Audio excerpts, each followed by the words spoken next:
Hi guys, welcome to Sudeep Was, and I hope each and every one of you are doing really good. Now this is the second video in our series of Decode Mains 2025 where you and I are together going to write every answer to every question of UPSC Mains 2025. In this video we are going to understand in depth about the polity section of the GS2 paper. We are going to take every question and we are going to understand how to approach the paper to get maximum marks, and more importantly we are going to understand how to prepare ourselves for the upcoming UPSC Mains 2026. A week ago we released the first video of our series of Decode Mains 2025, and that was decoding ethics of UPSC Mains 2025. Now this was the first time in the country that you and I wrote the answers together for the ethics questions of the UPSC Mains question paper, and I received widespread appreciation across the country for this particular program and initiative, and I'm happy to announce that this video has the highest viewed duration across all other videos in the Sudeep Was channel, and for that I appreciate all my students across the country for showing me such love and support and for tuning in for such long duration to watch the video and learn from it. Thank you so much guys. Now why should you write answers with me for the polity section of GS2 paper of this Mains 2025 is, the first is the evolution of questions. If you see, from 2017 to 2019 the questions were mainly factual and direct. From 2019 to 2023 the questions became more analytical. From 2023 to 2025 the questions have become more applied. When I say analysis, it means trying to take an issue and trying to see the positives, the negatives, the challenges, the drawbacks, the significance, the contributions, the consequences. This is what is analysis. When I say application, it means interconnection with your basics, interconnection with what is happening in today's times. So that interconnection shows the application of mind, and that is what is the questions of 2025 demanding from an aspirant. For example, one of the questions that was asked in 2025 was on Representation of Peoples Act 1951. If we take 2017 and 18, when they ask on Representation of Peoples Act 1951, the question would have been direct. They would ask you what constitutes corrupt practices as defined under Representation of Peoples Act 1951. But in 2025, they have gone one step ahead and they are asking you, what if a legislator or a candidate has disproportionate asset? Will it constitute corrupt practices under Representation of Peoples Act 1951? Now look, this requires application of mind, and that is why I want you to write answers with me. There was one more question that was asked. For example, they told, take the principles of constitutional morality and apply the principles on judicial accountability and judicial independence. How will you apply those principles? It requires your application of mind. How will you develop that? Write answers with me. You will develop that habit, you will understand how to apply the mind, and then you will start practicing a lot of answers in polity from the methodology that I have taught you in this video. One more reason why I want you to write answers with me in polity is, you will be exposed to a lot of content that you can definitely use in the next Mains 2026. For example, when you write these 10 questions of polity section, you will understand or you will learn about several Supreme Court cases such as PUCL versus Union of India, Lok Prahari judgment, Lily Thomas case, Swapnil case, Ipuru Sudhakar versus State of Andhra Pradesh, then you have Kehar Singh versus Union of India, then you have Maruram versus Union of India. So there will be a lot of cases that you will learn by writing the answers with me, which then you can use in your mock tests as well as in the upcoming Mains of 2026. So please make sure that you write with me. The third and even more important reason for you to write answers with me is,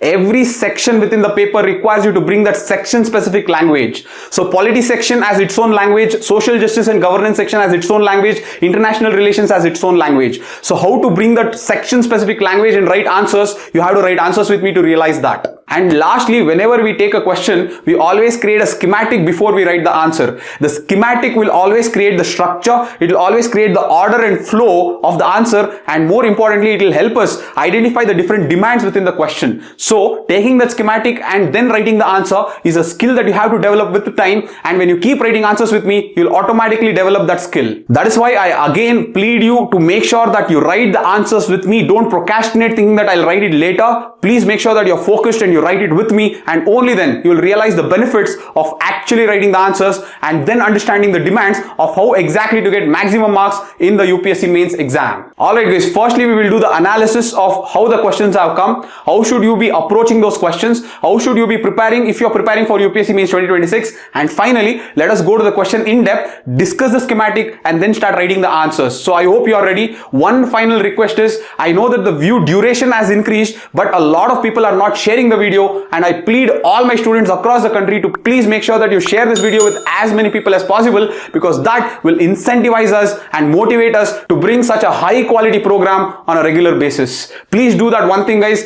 Thank you so much for all the love and support. I hope you'll enjoy the analysis as well as the answer writing. I am ready. I hope you are also ready with the pen and the paper.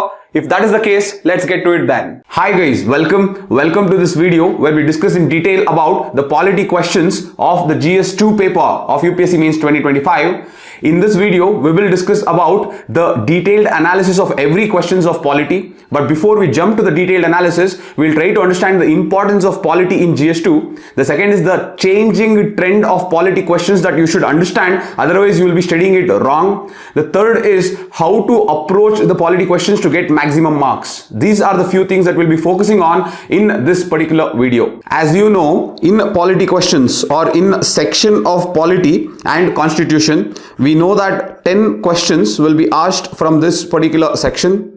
And as you know, if you want to get good marks, you have to be very strong in this section of GS2. Okay, so 10 questions is 5 into 10 marker, that is 50 marks, and 5 into 15 marker, that is 75 marks. So overall, you will be getting 125 marks from polity. Alright, now obviously, polity section is relatively a dynamic section. Okay, so obviously you should have a good grip over whatever current issues have been happening in the last 1 or 2 years. Obviously, there will always be questions that will be asked from issues that have been happening in the last 4 years. That doesn't mean that you will start reading last 4 years of current affairs. No, so don't do that. How to approach the polity questions? Listen till the end of the video and you'll get an idea. The next important thing that you should understand is in polity questions, your grip on basics becomes very, very important. You should have a very firm grip over the basics. You should have a good idea about what is basic structure, what is constitutional morality, what is parliamentary democracy, what is cabinet system, so what is center-state relations. So these are some of the basics that you should have a very good grip over, because they are now asking questions that are more applied rather than only analysis. Before, what used to happen, there was analysis. Analysis means you have to write about the positives and negatives of any issue. Now they are not asking like that. They are going one step ahead and asking the applied form of the question. They are asking the application, that is, you have to use your mind to generate the answer. I will illustrate to you the analysis and the application in a few minutes as we will go in detail and try to analyze every question. But overall, if you take this year's polity questions of GS2 and if you look at it, one, you should read the current issues of the last 1 to 2 years. Yes, that is there. The second is you should have a very firm grip over the basics. You should know basics very well. And the third, as I keep telling for all the papers, you should practice writing answers. When you practice writing answers, automatically you will learn to apply your basics in whatever issues that they have asked in the question. So that skill will be developed only through answer writing, not by reading any new material or not by joining any course. So keep that in your mind, and with that, let us jump to the analysis of the GS2 papers polity section now. Now the first thing that I want to do is first analyze the thematics of this year's question. Now always in polity, if you take the last 10 years of question paper and analyze the thematics will always remain the same. What am I trying to tell? Judiciary, there will be one question. Center-state relations, there will be one question. Representation of People's Act 1951, there will be one question. So you will always have such thematics that keeps repeating every year. And this year also, the thematics have remained the same. Let me illustrate the thematics to you, and you should understand that more or less the questions every year will revolve around the same thematics. So what are the thematics? The first is judiciary. Second is center-state relations. Third is constitutional bodies. Fourth is statutory bodies. Fifth is acts and legislations. Sixth is electoral reforms and RPA Act. Seventh is constitutional functionaries. Eighth is local self-government. And the ninth is Parliament. Look at this. These are the broad thematics and the questions will keep revolving around the same thematics. Now let me illustrate by mapping the questions of previous year to this thematics. Okay, now let us take judiciary. If you take judiciary, in 2023 they had asked about judicial independence as a prerequisite to democracy. They had asked about judicial independence as a prerequisite to democracy. Now in 2025, they have asked two direct questions. The first is Collegium system, the evolution of Collegium system, and the second question they have asked is application of constitutional morality to balance. Application of constitutional morality to balance judicial independence and judicial accountability. Look at this.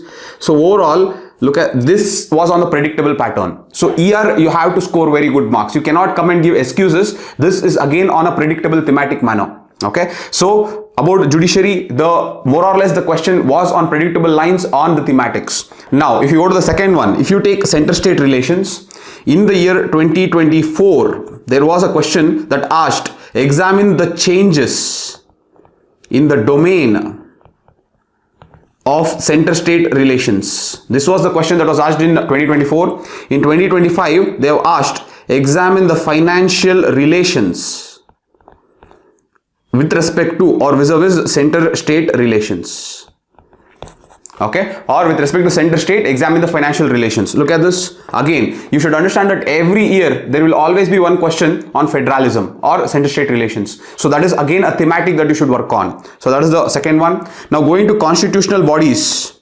All right. Now in 2025, they have asked something called Attorney General of India. Now this is the second time they are asking about it. It is not the first time. This is already a second time. It's already an asked question. But every year there will be one question on constitutional bodies. Okay, for instance, in 2024 they had asked about Comptroller and Auditor General of India, and in 2025 they have asked about the Attorney General of India. So one constitutional body will always come, so you should have prepared on all the constitutional bodies, the functions, the roles, and the challenges. So this should have happened if you are a sincere candidate preparing for polity questions of GS2. Okay, so this is the constitutional bodies. Now if you take the statutory bodies, in statutory bodies in 2023, they had asked about Competition Commission of India in 2023.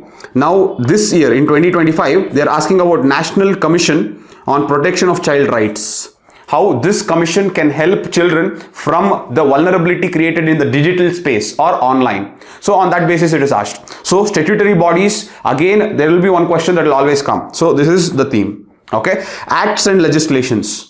If I take acts and legislations, in 2023, they had asked about 101st Amendment Act.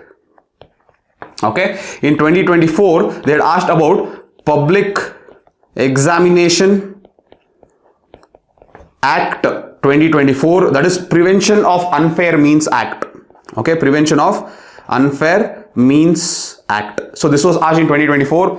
In 2025, they have asked about the Jammu and Kashmir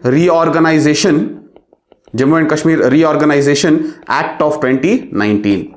Okay, now this question seemed to be difficult, but it is not so. You can write a good answer for this. I will show you how when we deal with every question in a detailed manner. That we will do it in a few minutes. But as you can see that every year there is one question that will be asked on important acts and legislations. So now you should be very, very careful to always have some notes made on important acts and legislations. For example, now if you are reading the newspapers, you would have understood that two important bills are making a lot of noise. One is the 130th Constitutional Amendment Bill, and the second is the Regulation of Online Money Games Bill. So when such acts or legislations or bills that are going to be acts and legislations will be in news, you should make a point to write down the essence of that particular act and its impact on Indian polity and society. So that aspect you should continue, because every year one question on acts and legislations will always be there. Okay. Now if you take the Electoral Reforms and RPA Act, as you can see, this year the question number 1 was asked on RPA Act. Now, after asking the question number 1 of RPA Act to define what is corrupt practices within the Act, the second part is the applied version. They have asked you, if a legislator has disproportionate asset, then will that amount to undue influence under the RPA Act 1951? Now, for this you have to analyze by applying the concept of the RPA Act and applying the concept of disproportionate asset under Prevention of Corruption Act. Now you should have that idea that there is an act called Prevention of Corruption Act for penalizing any disproportionate asset. Now, can that disproportionate asset put an undue influence on RPA Act 1951? That analysis will come if you have studied the Lok Prahari judgment of 2018. The Lok Prahari judgment of 2018 analysis is what they are asking for this particular question, which we will get to in a few minutes. So don't worry about it. I'll try to detailedly discuss what exactly should be the answer and how you should apply your mind to write the analysis. Okay, it is a very, very interesting question. So you'll learn that application in a few minutes, and that application is something that you should enjoy, and that is what will make your polity questions more vibrant and stand out. Okay, that we'll get in a few minutes. But what you should understand is electoral reforms and RPA Act is again something that you should prepare, because it's a thematic that always keeps coming. Now 2025, the question number 1 was asked. If you go to 2022 or any previous year questions of 2022, 21, 2019, every year there will be one question on RPA Act. Okay, so it becomes your duty to understand the RPA Act in essence, not only in letter. Okay, so this is about the electoral reforms and RPA Act. The next is constitutional functionaries. Now these three things, these three thematics, the last three thematics, let me just change the color for you. Last three thematics are something that is very important, but in 2025 they did not make the questions. That is constitutional functionaries. When I say constitutional functionaries, there will always be one question on speaker, deputy speaker, chairman of Rajya Sabha or vice president, or they can talk about the speakers of the legislative assemblies, or they can talk about the president. So there will always be one question on the constitutional functionaries. So they also need to be prepared thoroughly. But this time the question was not there, but that doesn't mean next year it will not come, because barring 2025, if you take from 2024 to 2014, always there will be one question on them. So you should make sure that you should have prepared on them. The next is local self-government. Again, this is the first year that there is no question on local self-government. But if you see, barring the 2025, if you see from 2024 to 2014, there will always be one question on local self-government. So again, that is an important theme that you have to be preparing. The next is parliament. For example, cabinet system and its challenges, or for example, the effectiveness of parliamentary committees in holding the executive accountable, or the executive being accountable to the legislature, and how much of accountability is working. So these are some of the questions that keeps coming in this thematic called parliament. Again, it becomes a very important theme, because the issues between the executive and the legislature, or the issues between the parliament and the judiciary, keeps going on. So that dynamics and that interrelationships is something that you have to be thorough with. I hope these are the thematics that you have to work on if you are studying sincerely for the polity questions of the GS2 for the upcoming mains UPSC 2026. Apart from this, one other theme that people usually neglect is the comparative politics. Okay, this every year they ask one question. Okay, so if you have prepared thoroughly for comparative politics, you can easily get the question. Now let me illustrate by mapping the previous year question with this thematic of comparative politics. Now if you observe, in 2023 they had asked to compare British and India with regards to parliamentary sovereignty. Okay, so this was in 2023. In 2024 they had asked about USA and India, and this was regarding secular principles. If you go back to this year 2025, they had asked about USA and India, the power of pardoning of the presidents. The power of pardoning of the presidents. So you can ask, sir, if that is the case, how to go ahead and prepare? Broadly, you should have an idea to prepare the important functionaries and their differences with the countries of different democracies. Importantly, the three important democracies apart from India, that is USA, British or Britain, and France. So broadly, the question of comparative politics will come within the countries of USA, Britain and France, and their democratic procedures and functionaries compared to Indian democratic procedures and functionaries. For example, there was a question that I asked about secularism in India compared with secularism in France. So overall, they keep asking about these principles and philosophies, or the functionaries, or the procedure. This year, they've asked about the procedures of the power of pardoning by the presidents of India and USA. So overall, this again is a very important thematic that you should have worked upon. I hope this was clear and helpful. One more theme that has been neglected and they don't talk about that particular thematics is the alternate dispute resolution. Alternate dispute resolution is a very important theme, and there is one question that has been asked in the last 4 years consistently. So if you can see, in 2023 they had asked about NALSA. Okay, in 2024 they had asked about Lok Adalats and arbitration tribunals, and they are asked about arbitration tribunals. And in 2025 they have asked about administrative tribunals.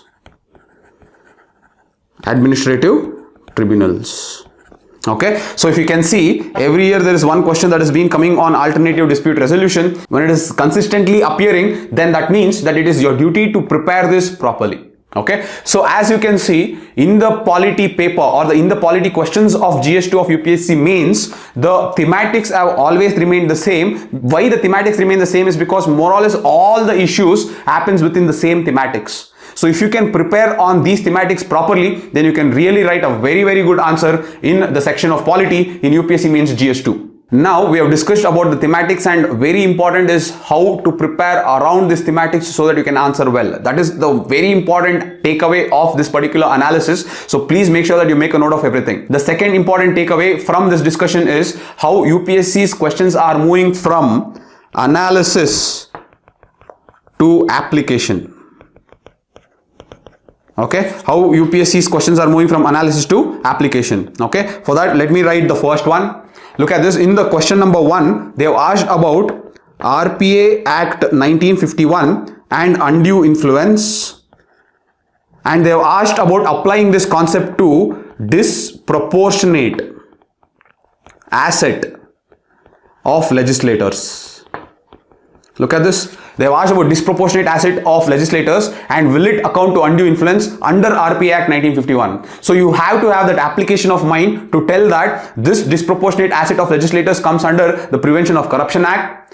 RPA Act does not explicitly tell about the disproportionate asset of legislators, but in Lok Prahari case, it has told that if a legislator as disproportionate asset, and if the disproportionate asset is in a way manipulated or influenced an elector, then automatically it comes under the RPA Act of 1951 and section 123 of clause 2, that is nothing but undue influence. That application requires you to know one, RPA Act 1951 properly. The second is you should know about the Prevention of Corruption Act, and then you should know about the Lok Prahari judgment in 2018. Be careful, there is Lok Prahari case of 2021 that talks about appointment of ad hoc judges to reduce the backlogs within the judiciary. That is a different case, but I am talking about Lok Prahari judgment of 2018. So this requires some type of an application, and that is the new trend that you're seeing in UPSC, especially in polity questions, where it wants you to have the depth rather than having the analysis of pros and cons. I hope you understood this. So this is the first question. The second question where I want to show you the application is, it is asking with respect to power of pardons. It is talking about apply this to preemptive pardons. So when you say that Indian president does not have this ability of preemptive pardon, USA president has this ability of preemptive pardon, you cannot just say yes and no and stop it there. What are preemptive pardons? Why in India we don't consider preemptive pardons, and why in USA it is considered as a preemptive pardon? That application of mind to write why in India it is not there and why in USA they have given the preemptive pardons, that is what sets you apart. Again, it requires you to apply your mind rather than just analyzing the positives and negatives. Okay, so the question 3 that I feel application has become very important is, they have asked you constitutional morality, and they have told you to apply this principle of constitutional morality to balance judicial accountability and judicial independence. See, again, this requires application of mind.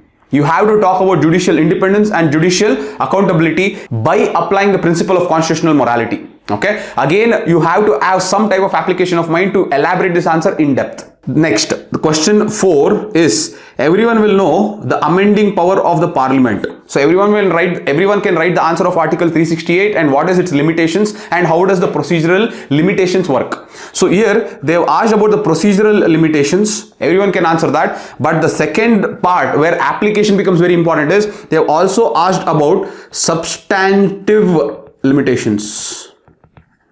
So when it comes to substantive limitations, you should understand with respect to the court cases and how those cases have helped in limiting the Parliament's power to amend. So that is where your application of mind comes into picture, not just reading the book. Okay, so this is another question. The last question where they have asked about the application of mind is when they ask about National Commission on Protection of Child Rights, they have asked you to provide remedies to the issues of digital space, making it more safer to children.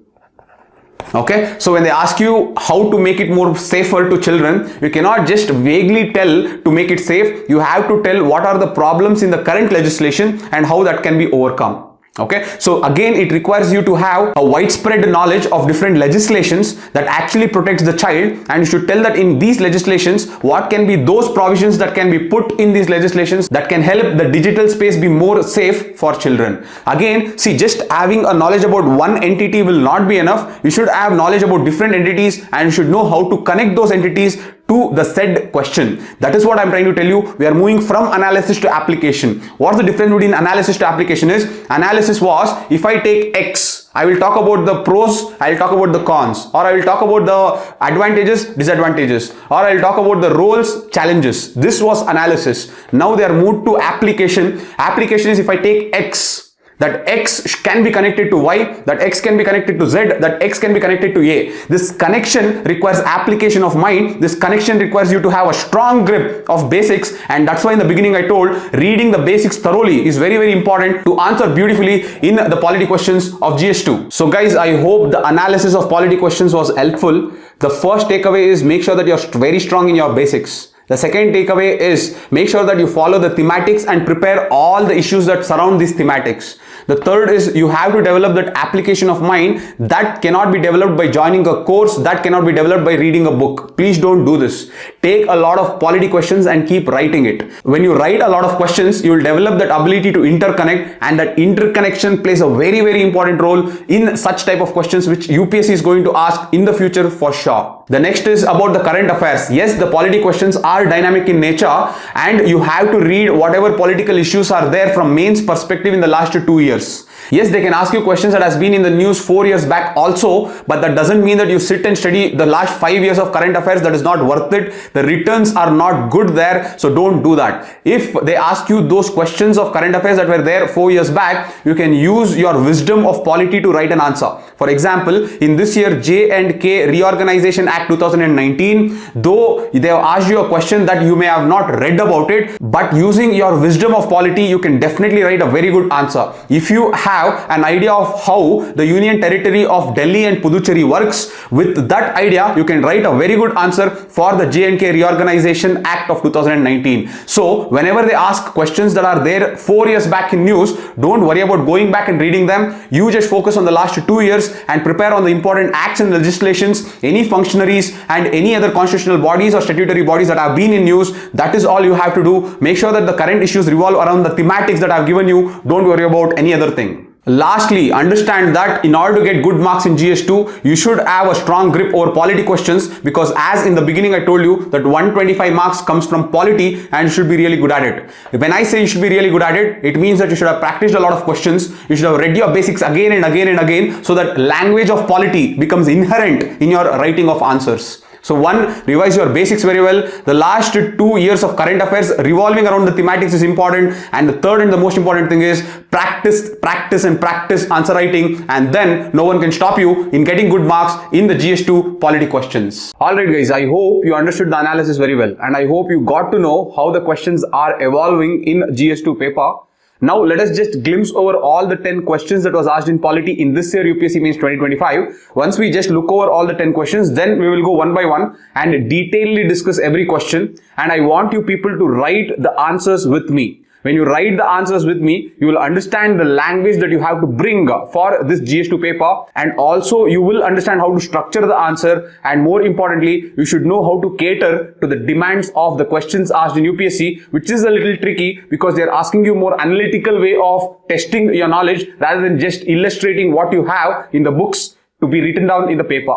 So be very, very careful. Write down the answers along with me as and when we go. But just before we start, we'll just glimpse over the 10 questions that was asked in the section of polity in UPSC Mains 2025. Now, as you're seeing in the screen, the first question is: discuss the corrupt practices for the purposes of the Representation of Peoples Act 1951.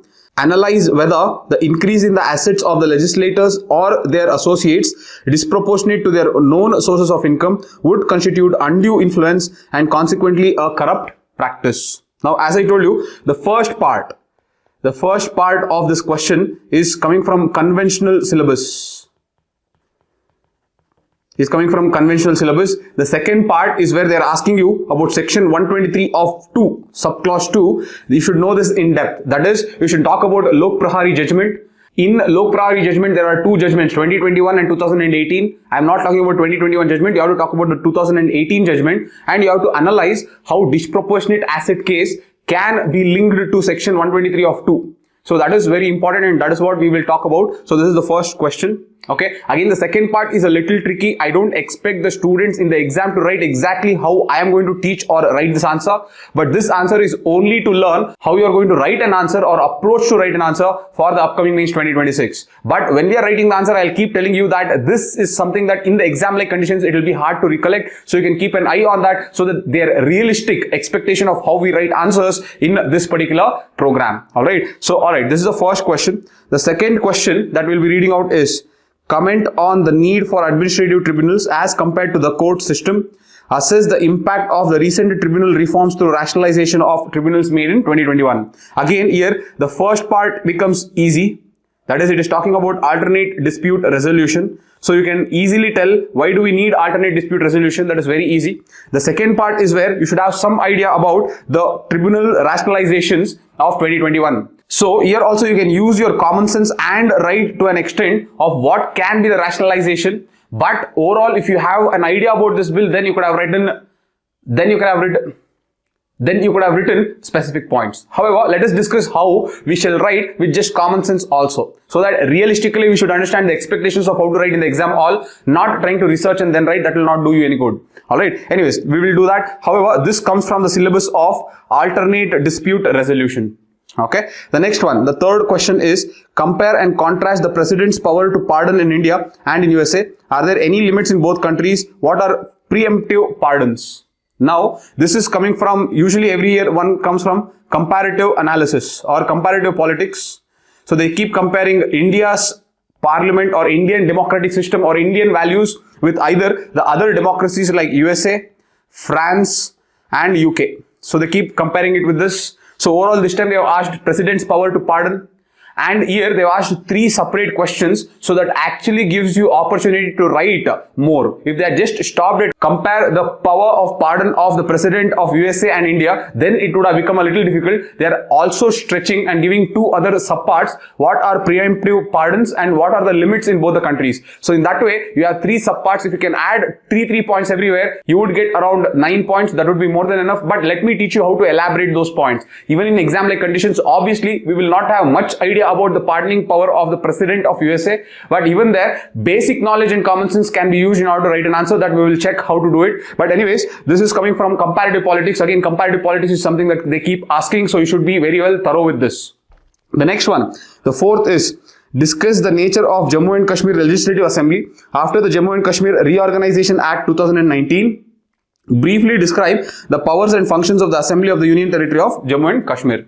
Now, this comes from the thematic legislations and acts.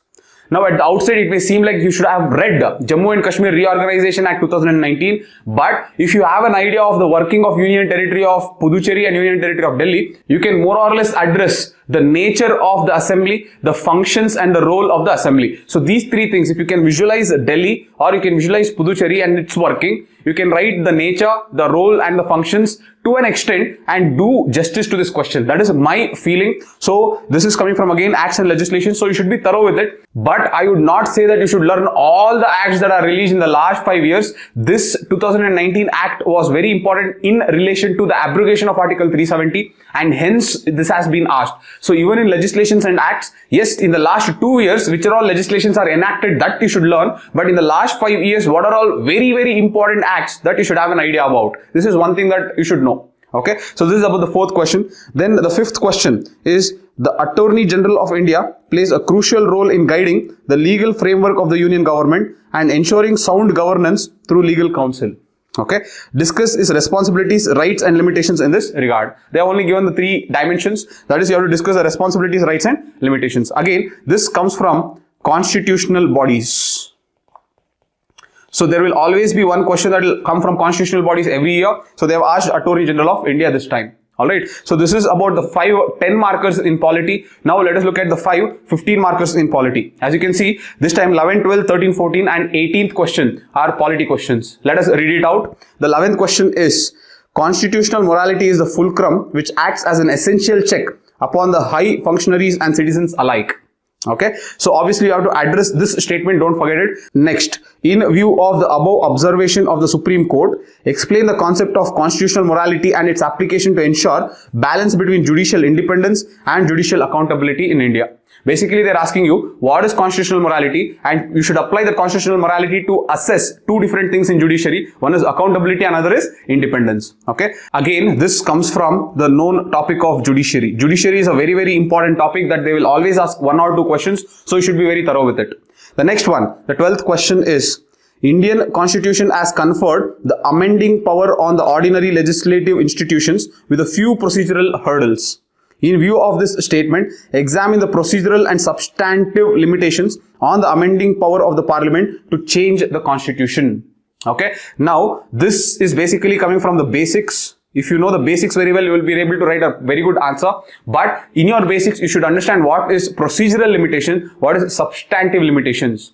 Procedural limitation is the limitation that is enforced by letter, that is present explicitly in the Constitution. Substantive limitations are limitations that are put forth through spirit of the Constitution. Okay, that is what you should understand. If you know the difference between procedural and substantive limitations, you will be able to answer very well. Okay, anyways, very direct questions. You should just know some of the Supreme Court cases where it has upheld constitutional sovereignty over parliamentary sovereignty. If you know that much, you will be able to write the amending powers and its limitations. Okay, anyways, we will discuss that in detail. So that's the 12th question. Let us move on to the next one. The 13th question is, discuss the evolution of Collegium system in India. Critically examine the advantages and disadvantages of system of appointment of the judges of the Supreme Court of India and that of USA.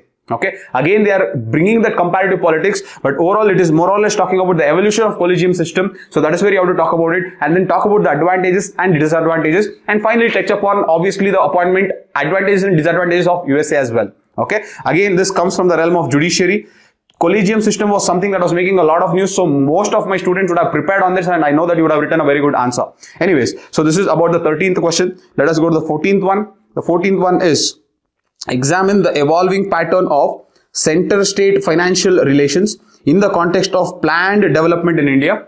Okay, how far have the recent reforms impacted the fiscal federalism in India?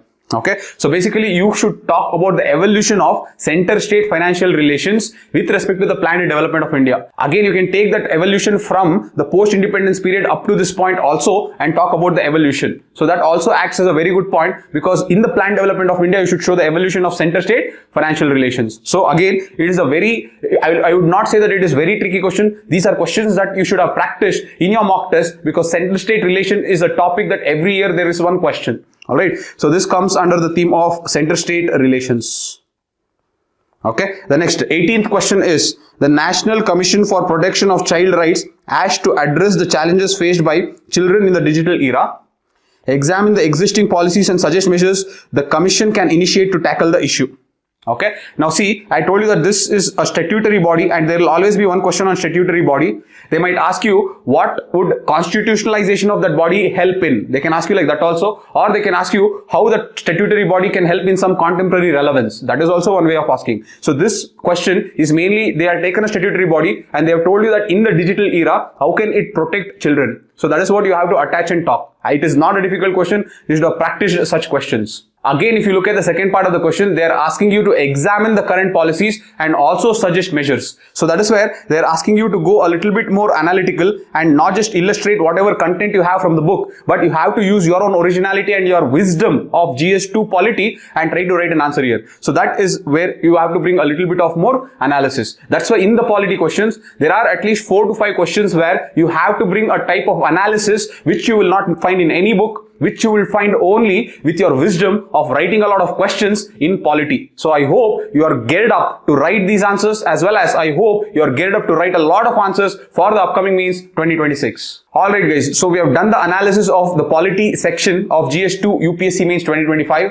I hope it was helpful. Now let us go question by question. In every question, we will discuss the demand in detail, and then we will put the schematic to understand the structuring of our answer, and then write the answer to understand the language and the content that we have to bring to get maximum marks. So I hope you people are ready. So let us start writing then. Alright, let us read out the first question. The first question is, discuss the corrupt practices for the purpose of the Representation of Peoples Act 1951. Analyze whether the increase in the assets of the legislators and or their associates disproportionate to their known sources of income would constitute undue influence and consequently a corrupt practice. Okay, so let us write the schema. The schema for this would be, first I will talk about, in the introduction I will talk about the essence of RPA Act 1951. So after talking about that, I will talk about the section 123 that defines corrupt practice.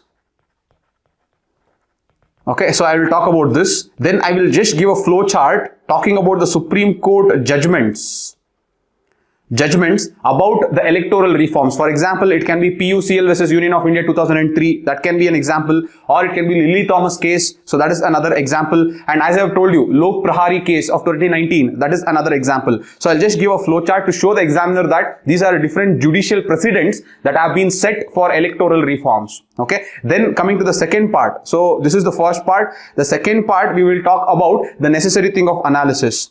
How the disproportionate assets of a legislator or their associates can lead to corrupt practices, and would it constitute a corrupt practice under RPA Act? That analysis should be there. So here you should talk about the disproportionate asset versus RPA 1951.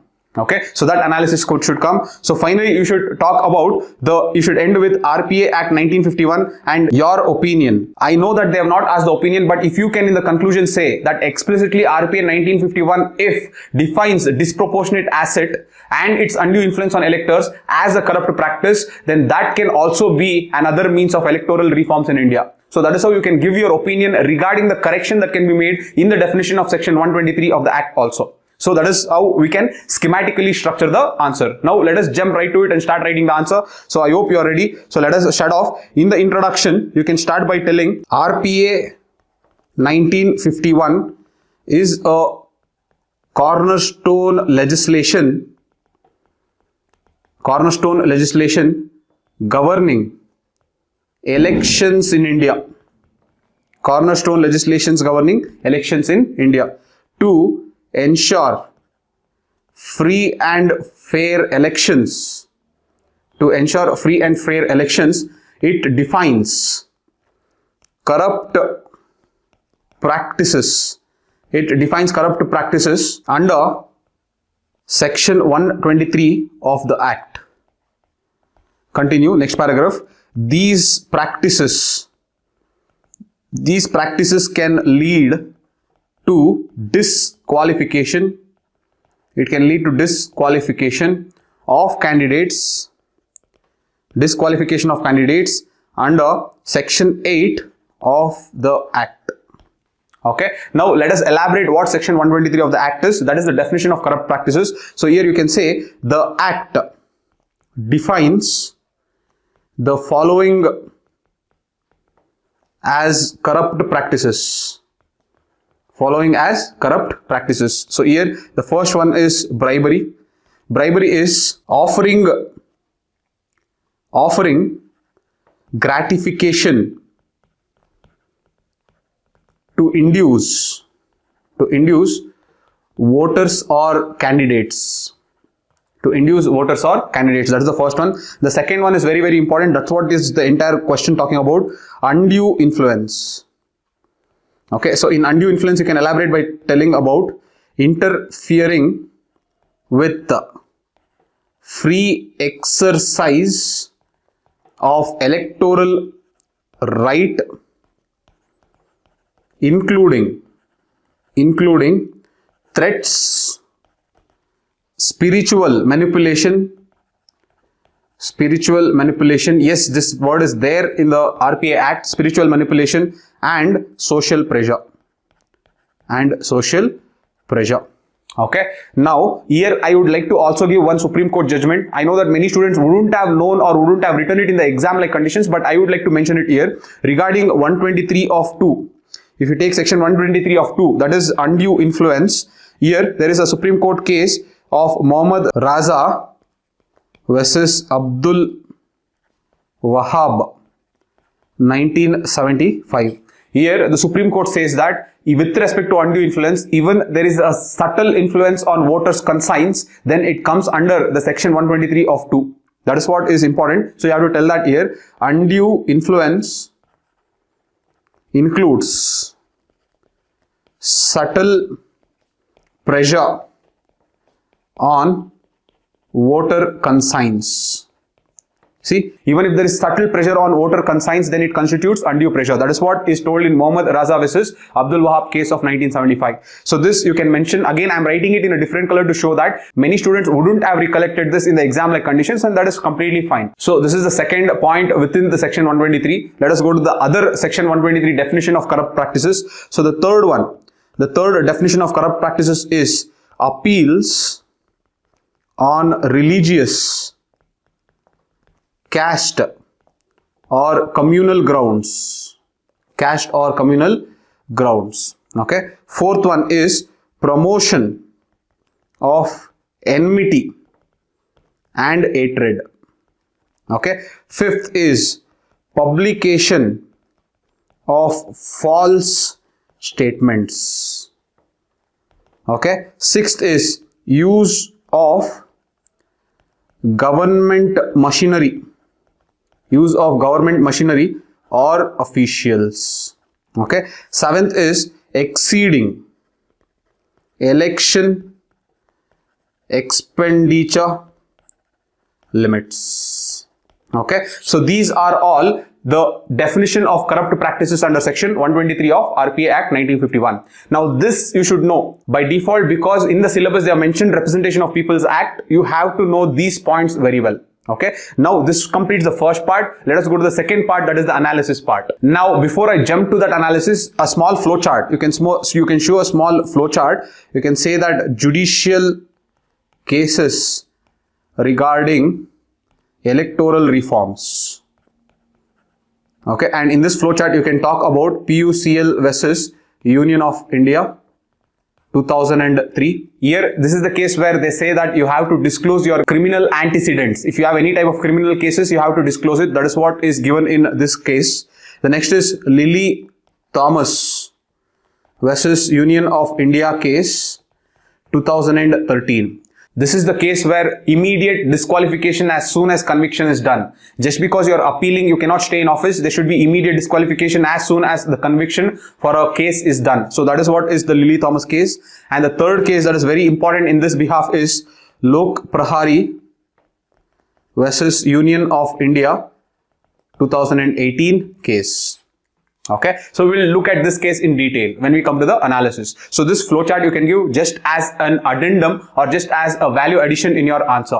Alright, now coming to the analysis. So you can give the heading as analysis of disproportionate asset of legislators. Disproportionate asset of legislators. Here you can start by telling the issue of disproportionate asset is primarily dealt with Prevention of Corruption Act 1988 and not explicitly under Representation of People's Act 1951. Okay, next paragraph you can say, however, if the unexplained increase in assets is linked to inducement of voters, example, distribution of money, gifts or freebies, or creates fear or pressure or influence, then it can indirectly amount to undue influence under section 123 of 2. Look at this. This is how you should give the analysis. Then try to put the Lok Prahari judgment. That is, you can say, you can give the heading as Lok Prahari versus Union of India 2018. So here you can say this judgment formed stricter rules regarding disclosure of financial records of candidates. It said that disproportionate cases of candidates or legislators should be dealt with corresponding corruption laws. In this regard, corruption laws means Prevention of Corruption Act 1988. Okay, should be dealt with corresponding corruption law. However, it pointed out that if these assets would lead to electoral inducements, then it could be considered as undue influence. Under section 123 of RPA 1951. Okay, so this is the analysis that is actually required. Again, let me point out that many people wouldn't have pointed this. That is okay, but what every student who's writing means should have written or should have given the analysis is this. This part of the analysis is must. This will come with wisdom of studying the RPA Act again and again and writing a lot of answers on the topic of Representation of People's Act 1951. Alright, now let us conclude the answer. So in the conclusion, you can give your opinion. You can say that the gaps in the electoral laws and corruption laws, highlights the urgent need for reforms to ensure financial integrity of the candidates and restore citizens' faith in democratic process. Okay, so I hope you got a 360-degree view of how to write this answer. This is a mix of static content and your dynamic analysis. So I hope you enjoyed this, guys, and I hope that you have written with me. Let us move on to the next one. Alright, guys, now let us look at the second question. The second question is comment on the need for administrative tribunals as compared to the court system. Assess the impact of the recent tribunal reforms through rationalization of tribunals made in 2021. Okay, so let me write the schematic of how we will structure this answer. First, I will give in the introduction, I will try to define administrative tribunals, that is section 323A, section 323B, and how it is specialized delivery of speedy and technical justice. So that is how I will define this administrative tribunals. So then in the body, we will talk about the need for administrative tribunals, Okay, then this is the first part. Then the second part is we have to talk a little bit about the rationalization of Tribunals 2021, and you should also assess. When they say assess, you have to talk about the positives and you have to talk about the negatives. Okay, and finally you have to conclude. You have to conclude by telling how administrative tribunals complements judiciary in justice delivery. So this is the overall schematic. Now, if I have to assess in the exam like conditions, definition of administrative tribunal should be written. Then need for administrative tribunal should be written.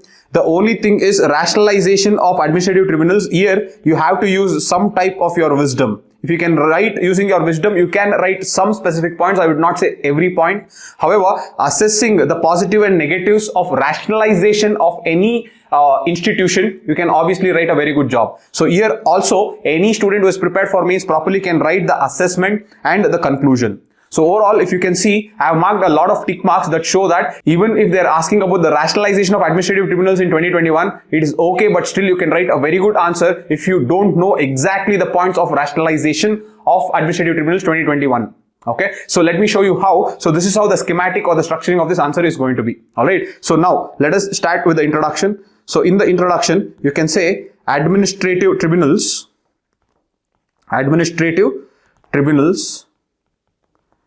are rooted in Article 323 of A and Article 323 of B, which were added in 42nd Amendment Act 1976. Okay, next you can say these tribunals are specialized delivery mechanisms for speedy and technical justice. So this completes our introduction. In the introduction, I am trying to add a lot of value by bringing different articles, different amendments to show the examiner that I have depth in the content. Next, let us go to the second part, that is the body. In the body, you should first talk about the need for administrative tribunals. The need for administrative tribunals. So here, you should talk, the first point is specialized expertise. Here you can say example is National Green Tribunal or National Company Law Appellate Tribunal. Okay, so that's the first one. The second one is speedy justice. You can say simplified procedures and natural justice is preferred. Simplified procedure and natural justice is preferred. The third one is reduced burden on cost. Okay, you can say transfer of service matters to Central Administrative Tribunal from High Court has reduced the litigation costs, especially in administrative matters. Okay, the fourth one is accessibility. You can talk about having different benches across different parts of India. Different benches across different parts of India. Alright, so I hope you understood the need for administrative tribunals. Let us go to the next one. The next is the Tribunal Reforms Act 2021. So here you can say it is mainly, the objective of tribunal reforms was mainly rationalization and restructuring of tribunals. Okay, in this, the first one is abolition and merging. abolition and merging. Here you can say this reduces multiplicity and overlap. For example, the Competition Commission Appellate Tribunal. This particular tribunal was abolished and its power was given to the National Company Law Appellate Tribunal. Okay, so this is one. The second one is streamlined appeals. Streamlined appeals. So here you can say all appeals now lie with the High Court. All appeals now lie with the High Court, thus strengthening judicial uniformity. Thus strengthening judicial uniformity. The third one is service condition of members. Okay, here you can say fixed tenure of 4 years with age caps. Okay, and the fourth one is appointment. The fourth one is appointment. So here you can say appointment through search cum selection committees. Search cum selection committees with greater executive say. With greater executive say. Alright, now as I told you, everyone will not know the specific points to write with Tribunal Reforms Act 2021, but what is very, very important is at least you should be able to, with common sense, understand that if there is restructuring and rationalization, obviously there will be abolition and merging. Obviously, they are going to change the tenure or service condition of the members, and obviously there will be some streamlining of what happens with respect to appeals from the tribunals to the judiciary. So this common sense you can use and write these 3 points. So this is what is expected. If you can use your common sense and the wisdom of polity, you will be able to somewhat write even a generic point under the Tribunal Reforms Act or rationalization of tribunals in 2021. Okay, now let us assess the pros and cons of this act, that is the Tribunal Reforms Act. So if we have to assess, okay, so first let us talk about the positives. So in the positives you can say it reduces multiplicity. It reduces multiplicity. Second one is uniform jurisprudence. Third one is reduced cost of litigation. Fourth one is improved access to specialized justice. Improved access to specialized justice. So these were the positives. Now let us look at the negatives. So in the negatives you can say that the first one is executive dominance in appointment. Second one is abolition of sector specific tribunals. Risk less of technical knowledge. Third one is increased burden on high courts as appeals from tribunals. Look at this. So these are 3 points that are positives, 3 points that are negatives. Finally, you can conclude by telling that administrative tribunals are indispensable in India's justice delivery system, as they deliver speedy, technical, specialized justice. Okay, so I hope you are learning how to structure the answer and write the language of polity in polity paper. Very important is to always assess the expectations when you are writing. There will always be part of the question where you will not be able to write specific points in the exam like conditions. When you see the post-mortem analysis, there will be a lot of technicalities that are put because the people will have the time to research. But when you are writing real-time exams, you will not be able to write so much of specific points. So it is okay.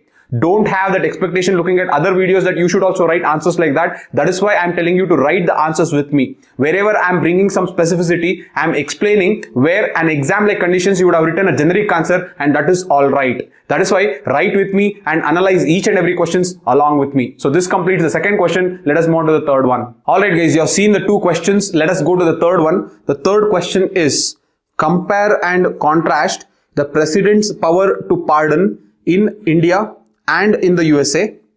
Are there any limits to it in both the countries? What are preemptive pardons? Okay, so there are three-part question. One is you have to compare and contrast.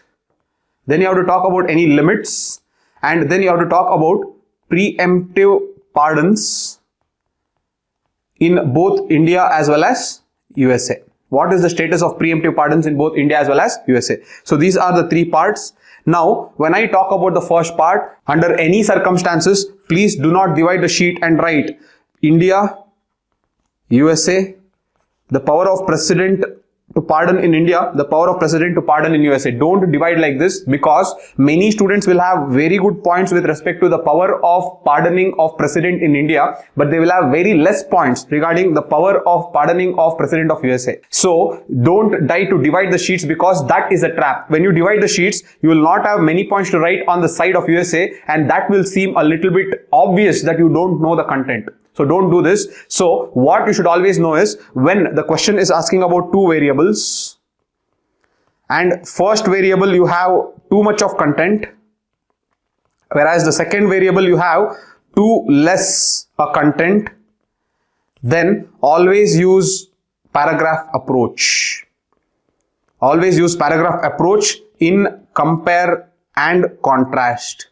Don't use split approach. Always use paragraph approach in compare and contrast also. So here, look at the schematic. First, I'll draw the schematic. See, so in the schematics, so first I will, okay, let me just draw the schematics in a different color. Okay, so in the schematics, first I will try, in the introduction, I will talk about the power of pardon. In general, I'll talk about the power of pardon, how it is a sovereign function that helps to overcome judicial corrections and so on and so forth. So that is how I like to introduce. Then in the body, I will talk about first the power of pardon of President of India. So here I'll talk about the pardoning powers of the President of India, because I have a lot of points. I can bring different cases also. You have Maru Ram versus Union of India case 1980. You have Kehar Singh versus Union of India case 1989. You have the Epuru Sudhakar versus State of Andhra Pradesh case. I think it is 2006. So these three cases also you can bring and talk about the power of pardon of President of India. That's what I told you. You will have a lot of content with respect to the power of pardoning of the President of India. So write in that paragraph. In the second paragraph, you can talk about the power of pardoning of President of USA. The power of pardoning of the President of USA. So here you can talk whatever you know, you can write it in points. You can write, I think with common sense and with normal knowledge, you can generate at least 3 points. Okay. Then, so this is the compare and contrast. Then let us go into the limitations. So you can talk about the limitations. Here also, one paragraph talk about the limitations of India, and another paragraph you talk about the limitation of USA. Limitation of India is it is open to judicial review, and the decision must be made with the aid and advice of the Council of Ministers. That is the overall limitations. Whereas in USA, it is completely an executive decision, a discretion of the President. It is a political prerogative. So that is what you have to talk about. Alright. Then coming to preemptive pardons. So is preemptive pardons allowed in India? No, it is not so. Why? You have to tell there only. And then preemptive pardons is allowed in USA. There you should also mention why. That why is important. You cannot just say yes and no. You should tell why preemptive pardons are not allowed in India and why preemptive pardons are allowed in USA. So when you examine that completes the entire body. Then write the conclusion. Write the conclusion in telling what is the essence of power of pardon in India and the essence of power of pardon in USA. The power of pardon in India is mainly regarding checks and balances, whereas the power of pardon in USA is mainly a political prerogative. So that is how you can conclude. So that will be my conclusion.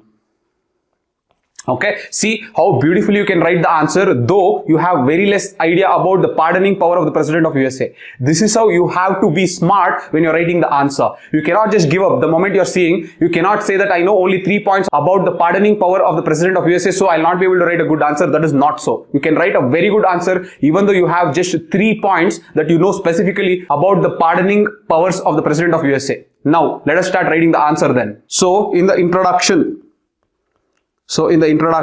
we will write power of pardon is an essential sovereign function to correct judicial errors and to provide humanitarian relief. Okay, next you can start by talking about the power of pardon in India.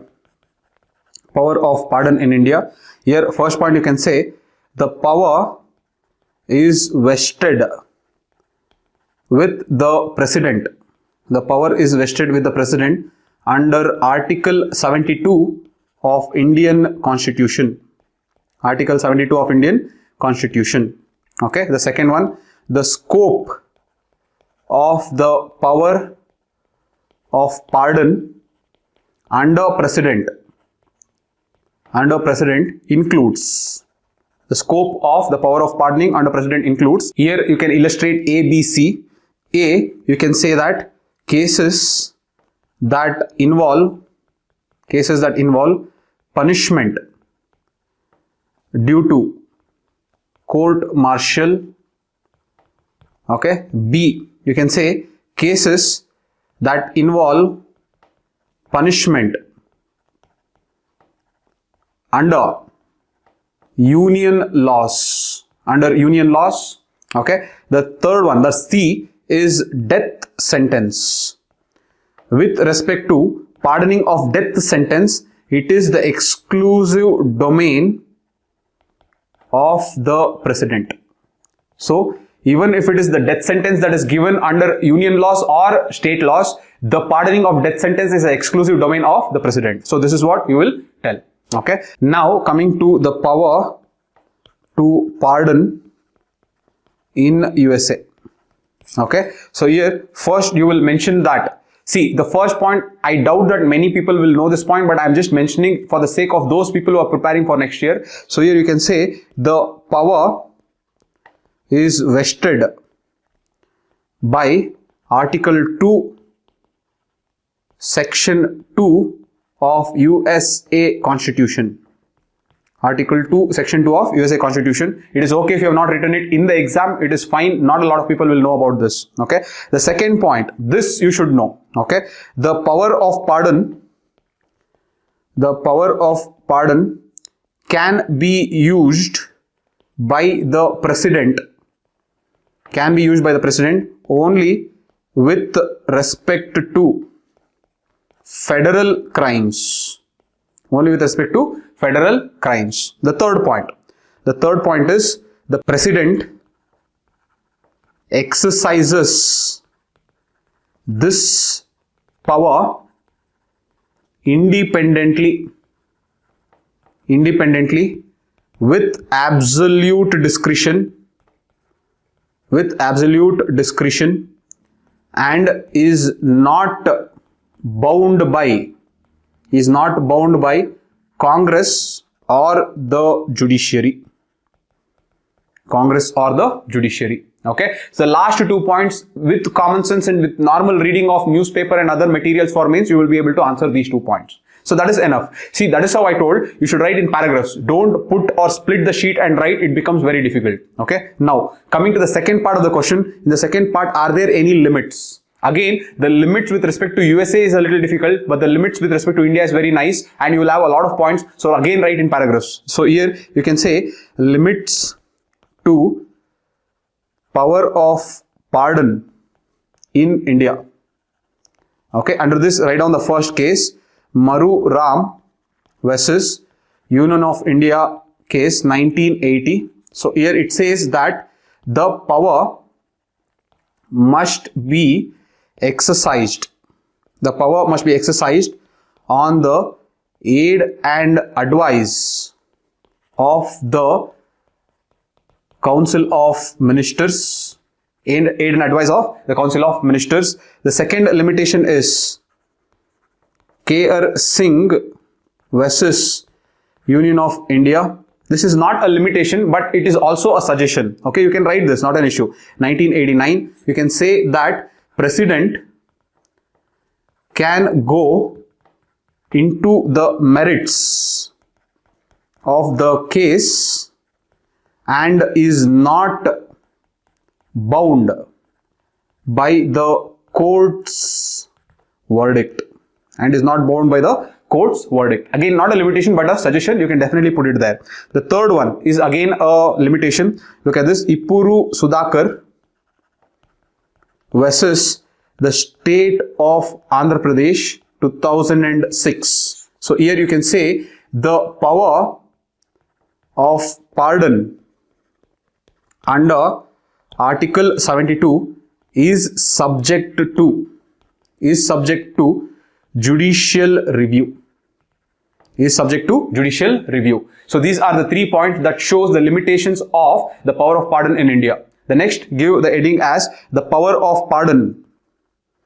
The power of pardon limitations in USA. Okay, so here you can say the pardoning power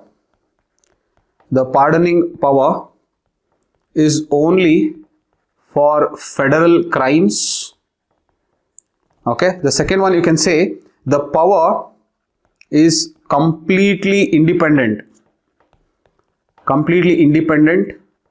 and discretionary and is not bound to any review.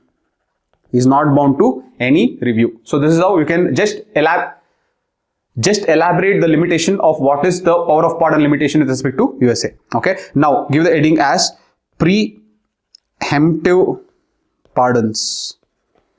Okay, so here first you have to define what are preemptive pardons. They are pardons granted without formal charges or trial or conviction. Okay, next point you can say in India we do not practice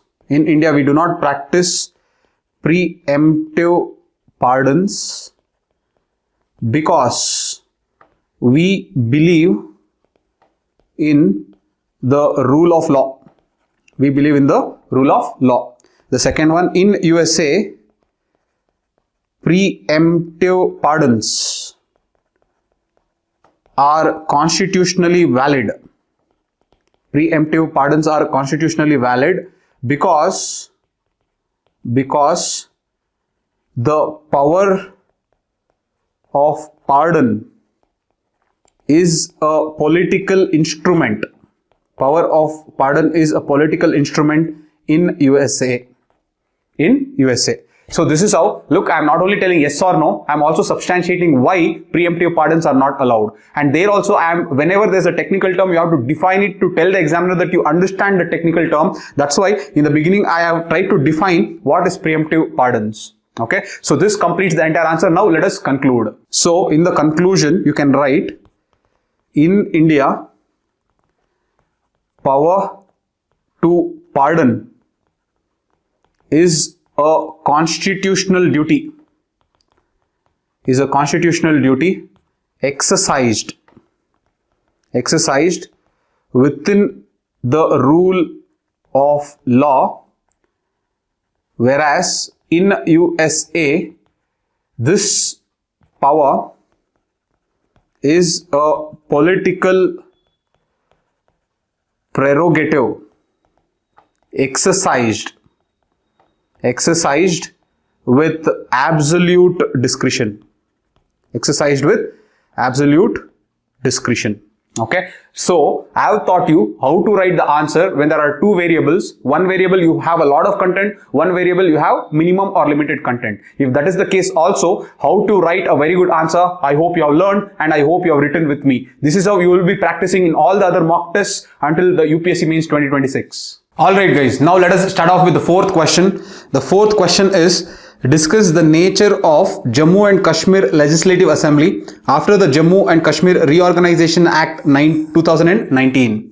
Briefly describe the powers and functions of the Assembly of the Union Territory of Jammu and Kashmir. Okay, though it may seem a little difficult, let me tell you how to enumerate the points by using just common sense. Now before we start writing answer, let us just write the schema.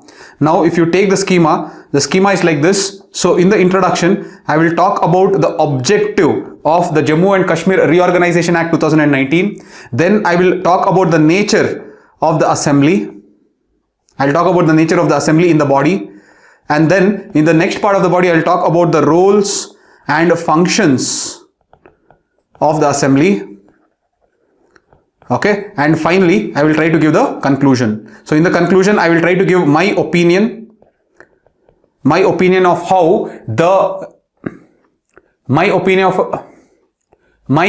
of how this act has shifted from special autonomy to mainstreaming the region into Union of India. So that is how I will try to give my opinion in this particular conclusion. Alright, so let us start off, and in the introduction, let me write what is the objective of this act. So Jammu and Kashmir Reorganization Act 2019 abrogated Article 370 and bifurcated the erstwhile means previously, state of Jammu and Kashmir into two union territories. The first is Union Territory of Jammu and Kashmir with assembly. The second is Union Territory of Ladakh without assembly. Look at this. So this is how I would like to introduce. Again, this introduction, each and everyone who is writing mains should be able to write. This everyone will know. This is purely something that you would have read while reading newspapers and your materials. Okay. Now let us go to the second part of the question. That is the nature of J&K Legislative Assembly. The nature of J&K Legislative Assembly. Here, first you can say it functions like the Assembly of Delhi and Puducherry. Okay. Second, Governor is replaced by Lieutenant Governor appointed by the President. Okay. The third one is Assembly strength is increased. Assembly strength is increased to improve representation. Now here I will write a specific point that you may not know, or many people in the mains wouldn't have written, but it doesn't matter. Okay, but I am writing only for your knowledge. That is, assembly strength is increased to improve representation from 83 to 90. Okay, the next one, the fourth one is the tenure. The tenure is 5 years. The fifth one is the assembly's power is subject to. The assembly's power is subject to overriding authority. Assembly's power is subject to overriding authority of Lieutenant Governor in matters concerning law and order and police. Okay, so with respect to law and order and police, the overriding authority will lie with Lieutenant Governor. Okay, the last point is the sixth one, the legislations passed by the assembly can be reserved for President's consideration. Can be reserved for President's consideration. Now look at the 6 points. All the 6 points can be written if you can visualize the Union Territory of Delhi and its working, or if you can visualize the Union Territory of Puducherry and its working. Okay, look at this. It functions like the Union Territory of Delhi and Puducherry. Next, the governor is replaced by Lieutenant Governor. Both the places of Puducherry and Delhi it is so. The third one is assembly strength is increased. Obviously, it will be increased to improve the representation. The fourth one is the tenure will be 5 years. Obviously, there in the other Union Territories also the tenure is 5 years. The next is the assembly's power is subject to overriding authority of Lieutenant Governor in few subjects, just like Delhi. Okay, and the last one, obviously, the legislations can be reserved for the President's consideration. All this is common sense. If you have read a lot of polity, if you have that wisdom of polity and the functioning of the Union Territories and the functioning of the states, you will be able to write a good answer. Okay, so this is how the nature of J&K Assembly can be written. Next, let us go to the next part. The next part is powers and functions. Powers and functions of J&K Assembly. Okay, powers and functions of J&K Assembly. Again, you can divide just like this. You can say legislative powers, executive powers, financial powers, and representation role. Since they are asking also about the role of representation. So that is one point you can add. So here, let me elaborate. First is legislative power. Legislative power. Here you can say the assembly can make laws with subjects under state list and concurrent list except public order, police and land. Okay, the next one, financial powers. Financial powers, you can say the assembly can enact and control the budget of the Union Territory of J&K. Third one, you can talk about executive powers. In executive powers, you can say that the Council of Ministers, headed by the Chief Minister, aids and advises the Lieutenant Governor of J&K. Okay, the last one, the fourth one is representative role.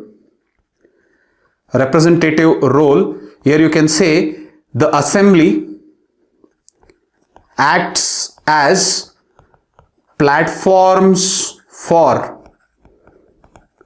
political dissent and redressal of people's grievances.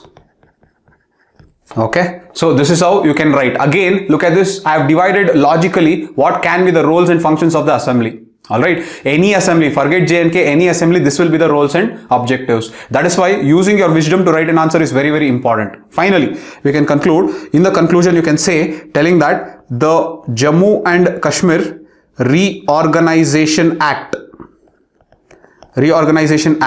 shifts from special autonomy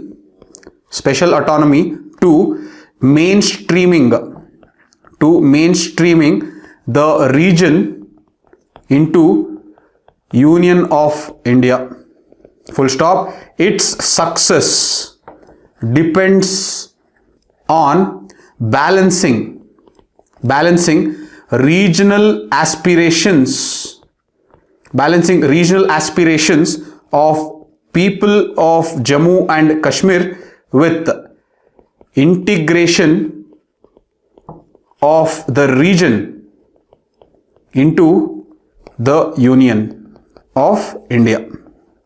Okay, so this is how in the conclusion I'll try to give my opinion of how a balanced stand is very, very important for it to be a very good success. So this is how you can write an answer even with minimal content by using the common sense and wisdom of polity. That is why study the basics again and again and write a lot of answers.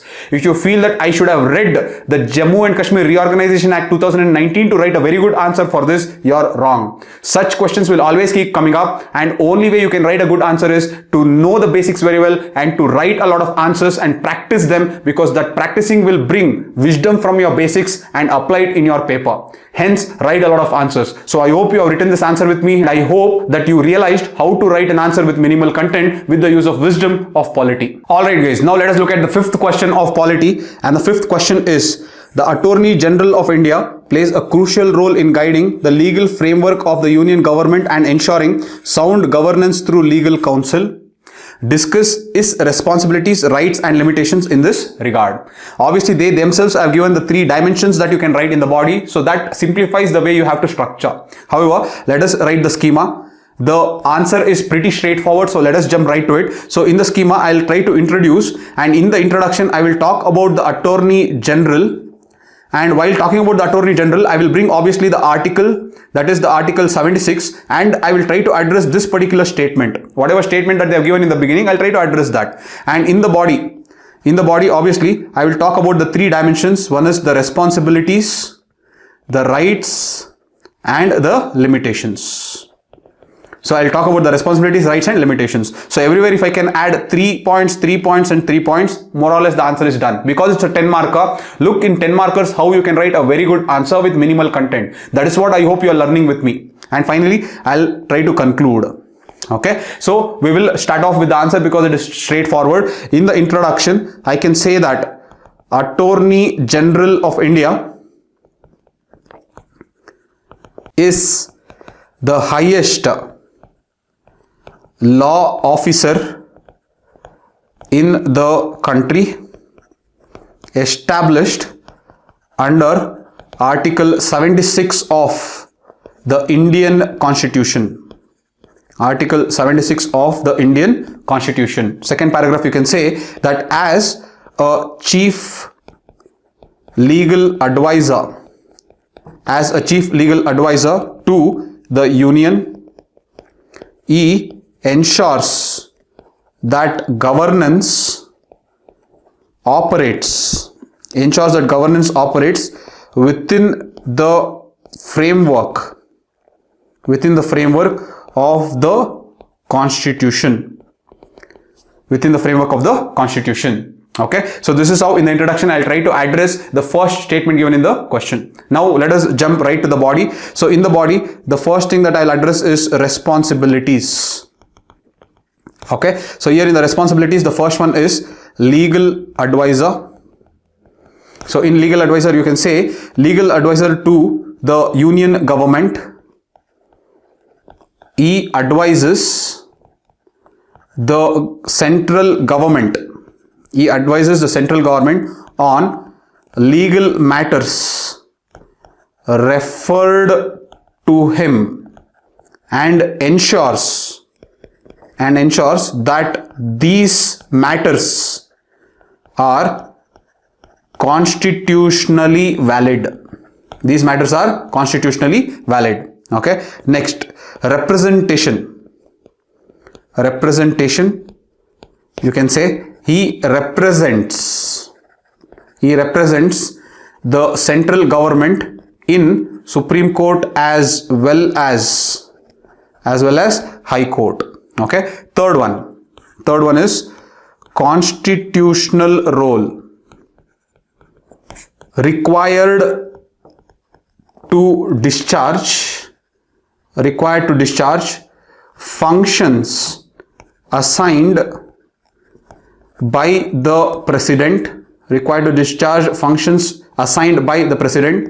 may also participate in presidential reference under Article 143.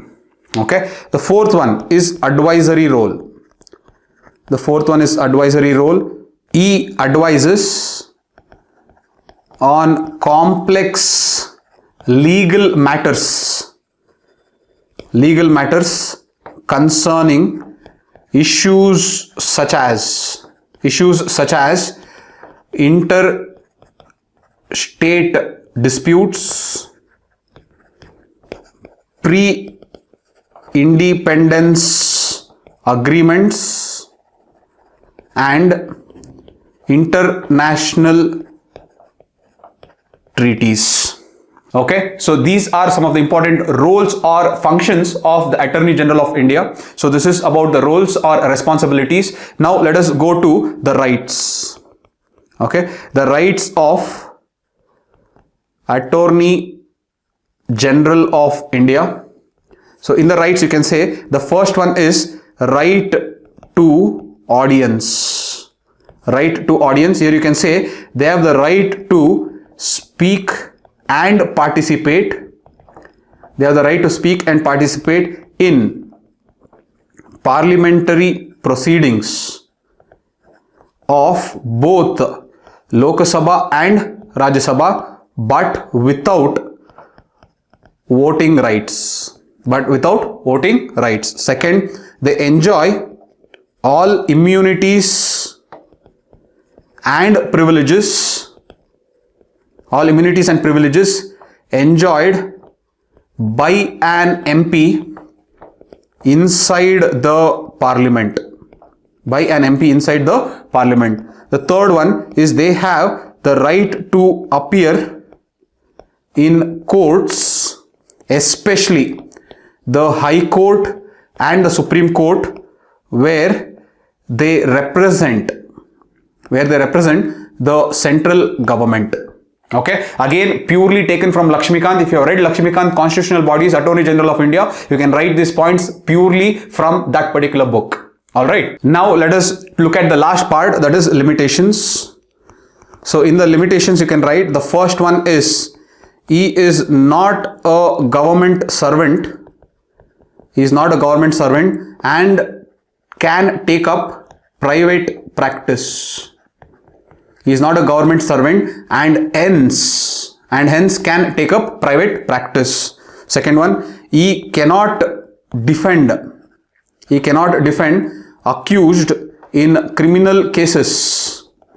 Especially in his private practice, unless taking government permission. The third one is there is no fixed tenure.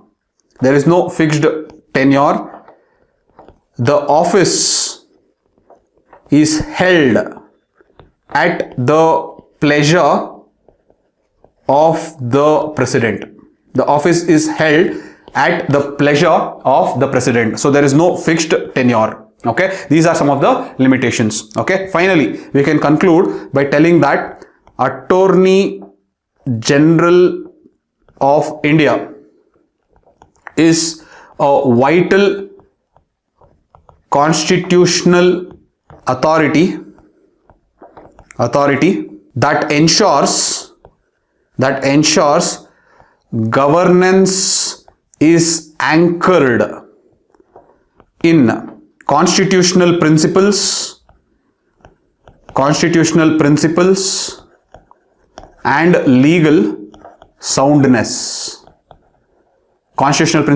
legal soundness. I'll just repeat it. Attorney General of India is a vital constitutional authority that ensures governance is anchored in constitutional principles and legal soundness. So this is how you can conclude it. Again, a very direct question. These are questions that you should not miss. You should not take even 7 minutes to complete this. You should complete this answer in just a matter of 5 minutes. Alright, so this completes the 5th question. So overall, we have discussed the 5 important questions of polity for 10 markers in UPSC Mains 2025 for the section of polity. Now let us move on to the 15 markers. Alright guys, now let us look at the 11th question. So the 11th question is as follows.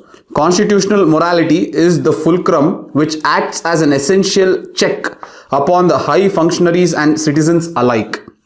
In view of the above observation of the Supreme Court, explain the concept of constitutional morality and its application to ensure balance between judicial independence and judicial accountability in India. Now, if you read the question, it may seem that they're asking a lot of things. That is why always structuring your answer before you start answering is very, very important, especially in questions like this. Okay, so first, let us create the schema. So the schematic will be one in the introduction. I will talk about what is constitutional morality. What is constitutional morality? So this is the first part I will try to address. The second, within that particular introduction only, then I will talk about key judgments that recognized constitutional morality. Why I am talking about the key judgments is because, look at this, in view of the above observation of the Supreme Court. Okay, so you should talk about those cases where the Supreme Court has spoken about constitutional morality a little bit. So that is why I am trying to bring even that aspect. And then in the body, So in the body, they have asked you to apply constitutional morality to judicial independence as well as judicial accountability. So before you apply constitutional morality into judicial independence and judicial accountability, you have to speak a little bit about judicial independence and judicial accountability as per the Indian Constitution. As per the Indian Constitution. Okay, so this is what you should talk about. Then you should come to the core aspect. The core aspect is now you will apply constitutional morality to judicial independence as well as judicial accountability. Okay, finally in the conclusion you will try to balance. In the conclusion you will try to balance judicial independence and judicial accountability and tell that that itself is the spirit of constitutional morality. Because the constitutional morality says that we have to balance accountability with independence. Both are very important for the judiciary to be functioning effectively. So this is how you are going to structure the answer. So look how a complicated question can be simplified by creating a schematic. That's why always create a schematic. Now let us jump to writing the answer. So in the introduction you can start by telling that constitutional morality refers to the commitment to constitutional values above personal, political or institutional preferences. Next paragraph, it implies adherence to not only the letter but also to the spirit of the Indian Constitution. Okay, so this is a short introduction. Now in the second paragraph you can write key judgments recognizing constitutional morality. So here you can write a few cases that you know. A very famous one is Kesavananda Bharati case, 1973. Here you can say basic structure doctrine embodies the values of constitutional morality. Okay, so this is one. The second one you can talk about is Navtej Singh Johar versus Union of India 2018. So here you can mention the Supreme Court struck down section 377 citing constitutional morality over social morality. Full stop. Next one, the third important case is Government of National Capital Territory of Delhi versus Union of India 2018. Okay, here also the Supreme Court said constitutional morality ensures responsible exercise of power. Okay, so this is where I first defined what is constitutional morality and I brought the Supreme Court's view of constitutional morality. Now in the body I'll talk a little bit about judicial accountability.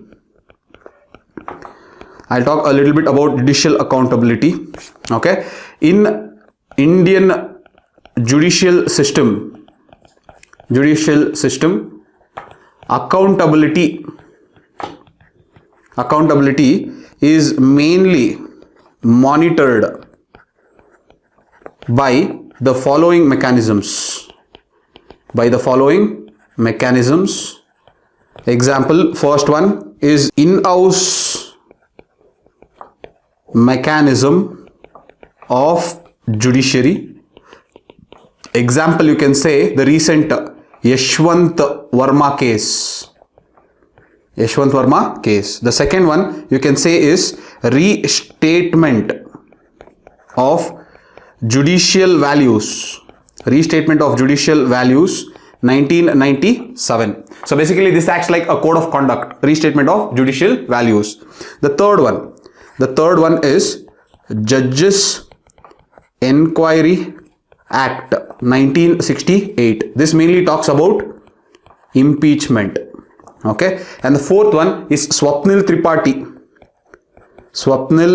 Tripathi case 2018, where there was a recent push for live streaming proceedings. Okay, so this is regarding judicial accountability. Then talking about judicial independence.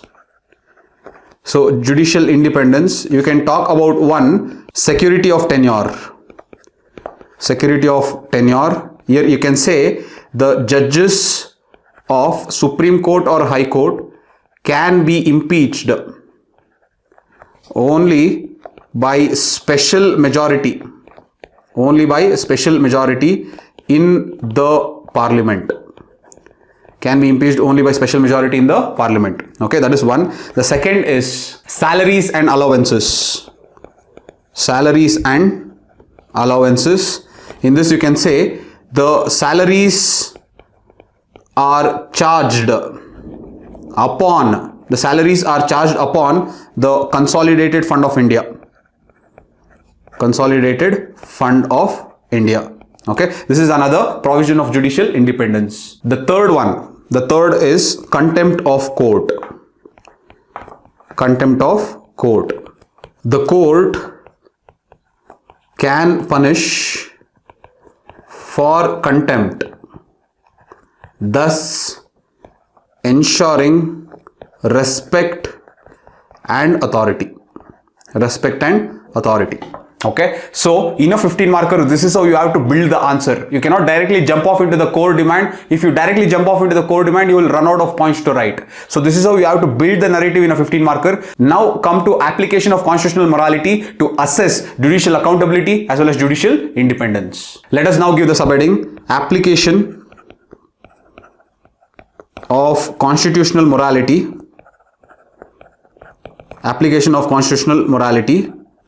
Okay, so first one is, you can write balance between accountability and independence. Here you can say constitutional morality ensures that the judiciary enjoys the autonomy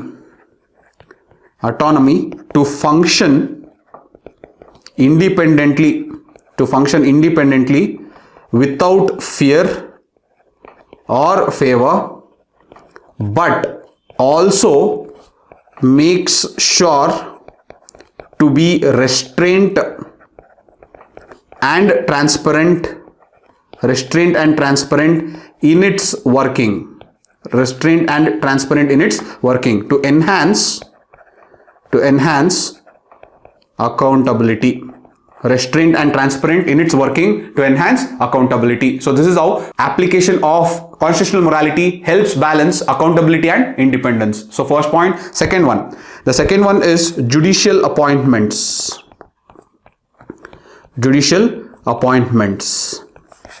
Here you can say the 2015 judgment.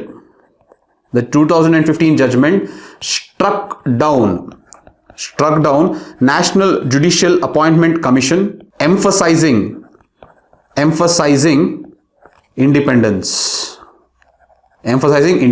However, constitutional morality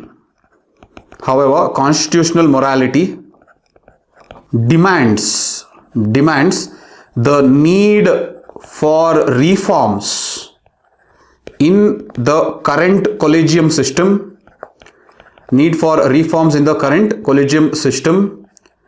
So that accountability is upheld along with independence. Accountability is upheld along with independence. See, this is how I am applying constitutional morality into judicial appointments. The third point of analysis, the third point of application of constitutional morality, look at this. Too much independence may risk lack of accountability, and too much accountability may threaten independence. Hence, constitutional morality should act as a compass. In judicial conduct, or let us say judicial processes and judicial conduct. Okay, so this is how you have to apply constitutional morality to analyze how you can balance accountability with independence. But as I told you, you will not have many points to write. So if you directly jump to this part of the answer, you will run out of points, or you will start repeating the same thing again and again and again. So for this analysis to come, you have to build up the narrative, and this is how I built up the narrative, by talking about constitutional morality, the recent judgments, and then talking about judicial independence and accountability, and then coming to how to balance that using constitutional morality. So now let us conclude it. So in the conclusion, you can talk about the Judicial Standards and Accountability Bill 2010. Basically, that bill will help strengthen accountability and improve the internal ethics code of the judiciary. So you can conclude on those lines. So basically, in the conclusion, you can say Judicial Standards and Accountability Bill, Judicial Standards and Accountability Bill 2010 must be looked into to strengthen the internal ethics code, of the judiciary, and make the appointment system more transparent,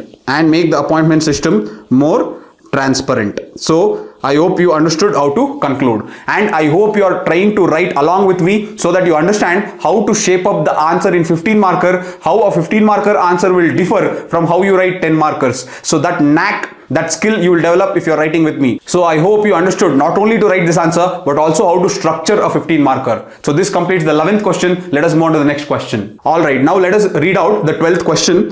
The 12th question is, Indian Constitution has conferred the amending power on the ordinary legislative institutions with a few procedural hurdles. In view of this statement, examine the procedural and substantive limitations on the amending power of the Parliament to change the Constitution. Okay, basically they are talking about Article 368. So you have to discuss about Article 368. If you have studied about it in Lakshmikant, that is more than enough for you to answer. The only thing that you should keep in mind is, for procedural limitation, you should understand that what is procedural limitation. Procedural limitation is, in Article 368, what is the conditions that is laid out to make the amending power valid. Okay, so what is procedural limitation? Procedural limitation is, what is the condition laid out in Article 368 that validly allows amending the Constitution. So that is what is procedural limitation. The next is substantive limitation. Substantive limitation is what can be amended and what cannot be amended even if procedure is followed. So on procedural limitation, you will just enumerate what are all the conditions that are given in Article 368. In substantive limitation, you will try to enumerate the different cases of the Supreme Court where it has applied the interpretation of Article 368 to create limitations on the amending power of the Parliament. So this is how your answer should be. So overall, in the schematic, first I'll talk about Article 368. Then I will touch upon how it is not too rigid nor not too flexible. So this is how I'll introduce. Then I will talk about, as the question is completely straightforward, then I will talk about the procedural limitations, and next I will talk about substantive limitations. Okay, and then let us conclude. As I told you, in conclusion you have to balance it being not too rigid, not too flexible. On those lines you can conclude. Alright, so let us jump right to it and start writing the answer, as it is straightforward. So in the introduction you say that under Article 368 the power to amend the constitution, is vested in the parliament, which can amend most provisions through ordinary legislative process with special majority.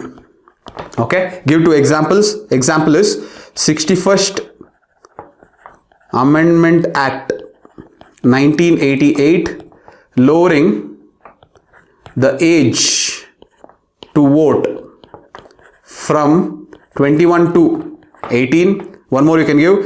86th Amendment Act 2002, introduction of Article 21A, that is right to education. Okay, now let us go to the procedural limitation. So in the procedural limitation you can talk about one, the bill for amending the constitution can be initiated only in the parliament. The second one is the bill has to be passed by both houses by special majority. Okay, third is there is no provision for joint sitting. Fourth is in matters involving federal provisions, the ratification of the bill mandates half of the state legislature's consent.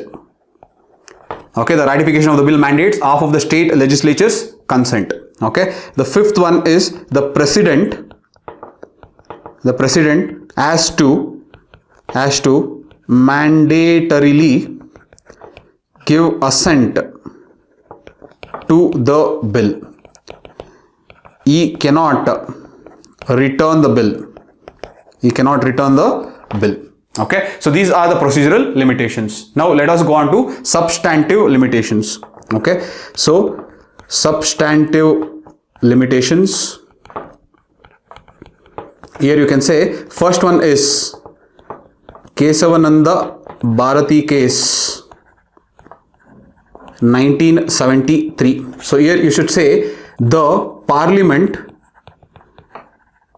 cannot alter the basic structure of the constitution. Thus, this case limited the amending power of the parliament. Okay. Second one is Minerva Mills case. 1980. The Supreme Court reiterated that the limited amending power of the parliament is itself part of the basic structure. Is itself part of the basic structure. Third one is Indira Gandhi versus Raj Narayan case, 1975. Okay, here the court ruled that judicial review is part of the basic structure. Judicial review is part of the basic structure. So in that way, whatever amendment that is done by the Parliament will be up for review by the Judiciary, and that itself is the limitation. That is what this point tells. Okay. The fourth one you can say S.R. Bommai case 1994.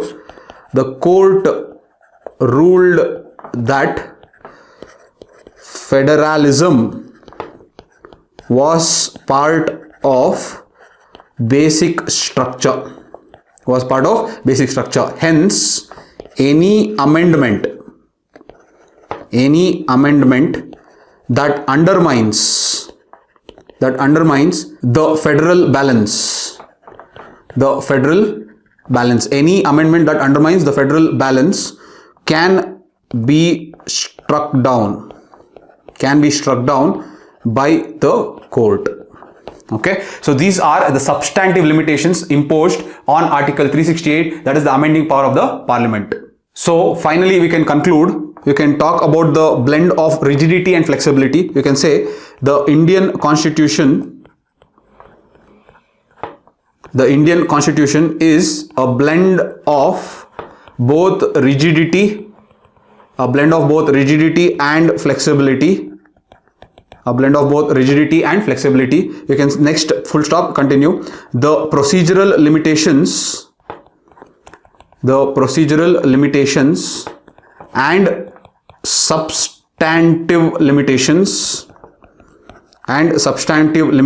both preserve the foundational ethos of our Constitution. So look at this. Here you should not criticize the substantive limitations, because substantive limitations has helped preserve the constitutional sovereignty over parliamentary supremacy. So you should not try to criticize the substantive limitations, whereas you should try to balance and tell both are important and both have helped preserve the foundational ethos of our Constitution. So that is how you should not criticize both. You should try to tell both are important. So this you should be very, very careful where to criticize, where not to criticize. You should be very, very carefully doing it, especially in this subject of polity. So this completes the 12th question. Let us move on to the next question, that is the 13th one. Alright guys, now let us look at the 13th question. The 13th question is, discuss the evolution of the Collegium system in India. Critically examine the advantages and disadvantages of the system of appointment of the judges of the Supreme Court of India and that of USA. Obviously, we will have less content over USA, and hence you should be very, very smart in how you write. That is why don't split the page in any part of the question. Try to write it in paragraphs. So let us write the schematics. So the schema is as follows. So in the introduction, I will talk about judicial appointments. Okay, I'll talk about judicial appointments. So here I'll just touch upon India and USA. I'll tell that judicial appointments play a very crucial role in maintaining judicial independence, and in India these appointments are being done by Collegium system, which is a judicial led mechanism, whereas in USA it is done by the president, that is the nominations done by the president of USA. So in that way I'll just touch upon in the introduction. Then in the body I will talk about the first part, that is evolution of Collegium system in India. So evolution of Collegium system in India. So that is the first part I'll talk. In the second part, I'll talk about the advantages and disadvantages of system of appointments with regards to Supreme Court of India. So here I'll talk about in length, and then I will touch upon the Supreme Court of USA. Okay. Finally, we can conclude. And in the conclusion, we can talk about USA as well as India and their appointments. just use the two variables that they have given in the question in the conclusion also. So this is how you can schematically structure your answer. So let us jump right to it and start with the introduction. So in the introduction, you can start by telling judicial appointments. Judicial appointments is central to judicial independence in India. Judicial appointments is done through judicially evolved mechanism called Collegium system. Whereas in USA the judicial appointments are mainly done through presidential nomination. Okay, so this is how I would like to introduce. So after the introduction, let us go to the body. So in the body, give the heading as evolution of the Collegium system. Evolution of the Collegium system in India. Okay, here write down first one, Article 124 of 2 and Article 217 of 1. Both the articles are very, very important. So these articles deal with judges appointed by president after consultation with the Chief Justice of India for Supreme Court and Governor and Chief Justice of India for High Court. Okay, so overall this is what the article says. Now let us look at the evolution of Collegium system. So first one under this, you should write the first judge's case. The first judge's case, 1981. It is also called SP Gupta versus Union of India case, but first judge's case will do. So first judge's case, elaborate. Here, executive primacy was established and consultation did not mean concurrence. Consultation did not mean concurrence. So this is what was in first judge's case 1980. In the second judge's case, it changes. Second judge's case 1993. Look at this. Collegium of CGI plus 2 senior-most judges. 2 senior-most judges were established. CGI plus 2 senior-most judges were established, and their recommendation had to be followed. Their recommendation had to be followed by the president.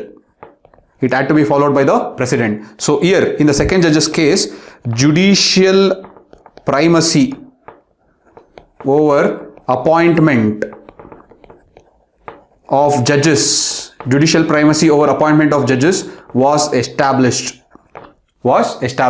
Okay, so this is in the second judge's case. In the third judge's case, 1998, now the collective wisdom of the Collegium system, is expanded by including within the Collegium system CGI plus 4 senior-most judges of the Supreme Court. 4 senior-most judges of the Supreme Court. Okay, so look at this. In the second judges cases, they have established the collegium and the judicial primacy is already established. So as you can see in the third judges cases, all they do is they'll expand the collegium system to include 2 extra senior most judges of the Supreme Court. However, judicial primacy is already established in the appointment in the second judges cases itself. Okay, finally the next one is NJAC case 2015, the National Judicial Appointment Commission. Okay, so here you can say the Supreme Court struck down the 99th Constitutional Amendment Act, citing it as a threat to judicial independence. It also, in the same case, it also reaffirmed that collegium system is part of the basic structure doctrine. So these were some of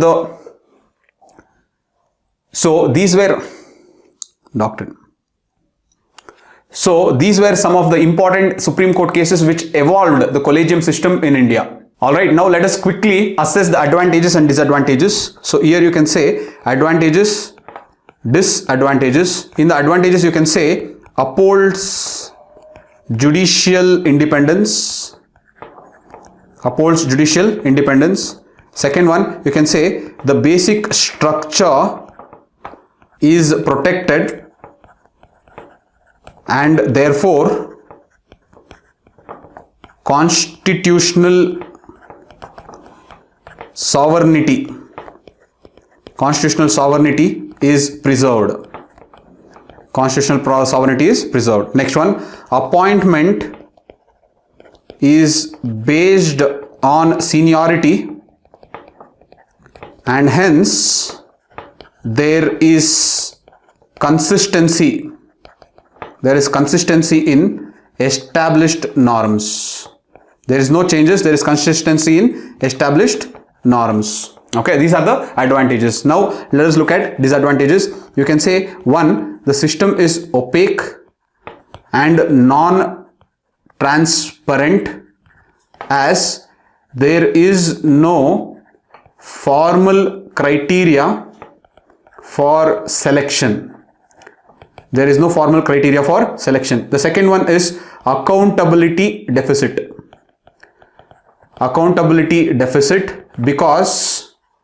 Because judges appoint judges. Okay, the third one is executive friction.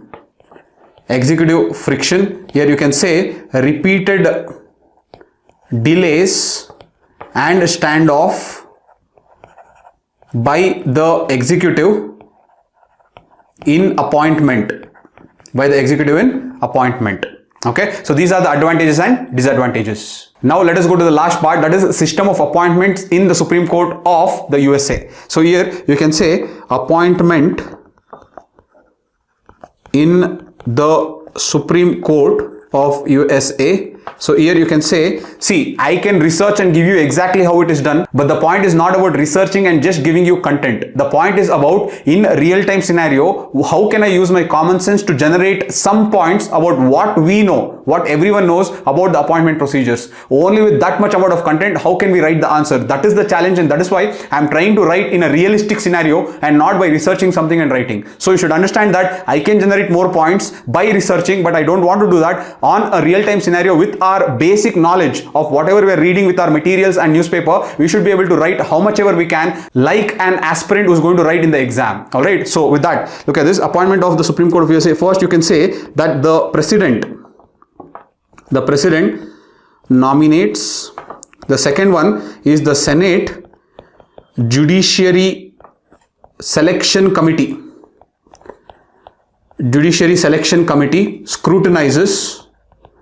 Scrutinizes, and the third, the Senate will confirm the nomination. with simple majority.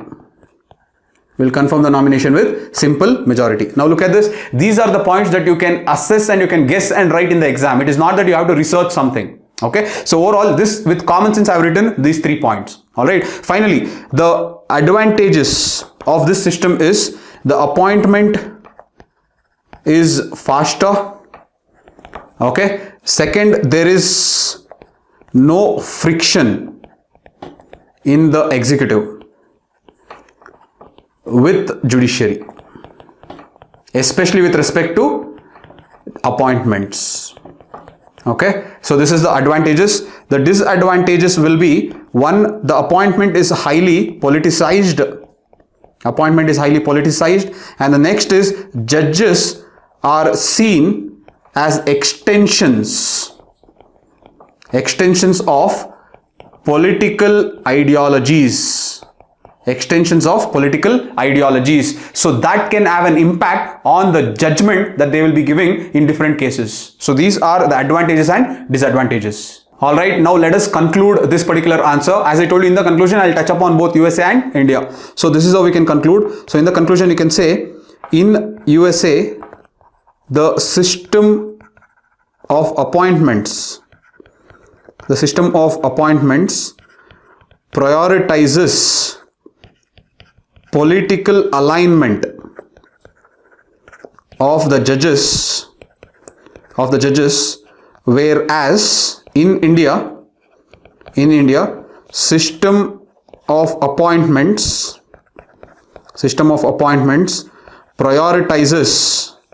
prioritizes judicial independence. So look, I have tried to take the 2 variables and I have tried to address the 2 variables in the conclusion. So this completes the 13th answer. Alright guys, now let us look at the 14th question. Now before I read out the question, I'll tell you that this question belongs to the theme of center-state relations. And as I told you in the beginning, in the analysis part, center-state relations is very, very important for mains perspective. Whatever is happening in the newspapers or whatever is happening in your current affairs, you should keep following it. Okay, because one question will be on center-state relations. This year they have asked on financial dimension. Next year they can ask you on some other dimension with regards to center-state relations. There will always be one question, so you should be prepared on that. Alright, so let me first read out the question. Examine the evolving pattern of center-state financial relations in the context of planned development in India. How far have the recent reforms impacted the fiscal federalism in India? Okay, so basically the question is on fiscal federalism.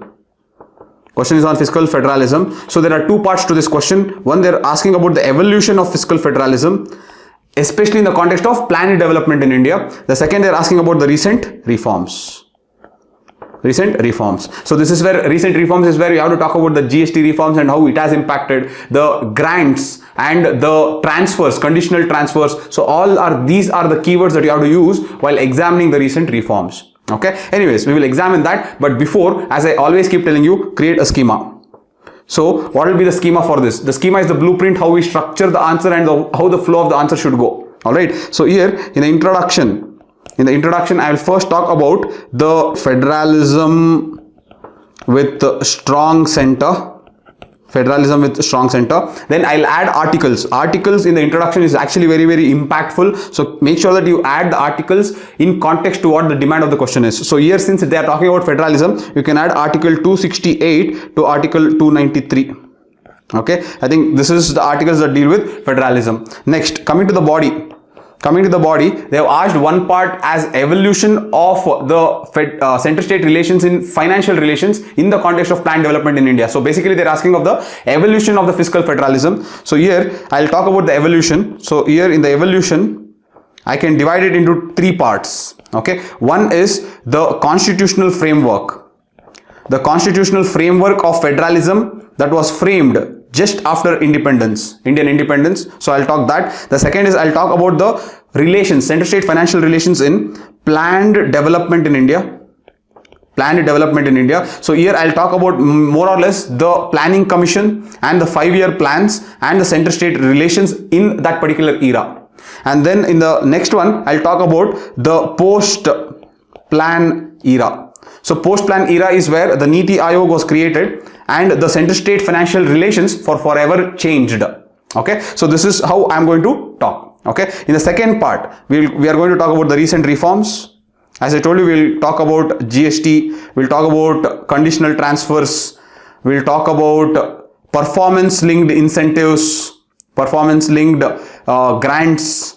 Okay, all these things we'll talk, and we'll try to link it to how the center-state relations is evolving. Obviously, you cannot just tell recent reforms 3 points and stop it there. You have to assess. In the recent reforms, you have to assess what are the positives and what are the negatives. See, that assessment is what will make it a 15 marker. Otherwise, you will not be able to fill the 3 sides. So that assessment of positives and negatives will create that extra content, and that extra content will seem like it is actually in context with the question. Okay, it will not seem like a filler. Understand, never you should try to add fillers. Okay, fillers, you will lose marks. So keep that in your mind. All right. So this is about the body, and finally in the conclusion. You should obviously end on a positive note. So I will end with how we have evolved from confrontational federalism to cooperative and vibrant federalism.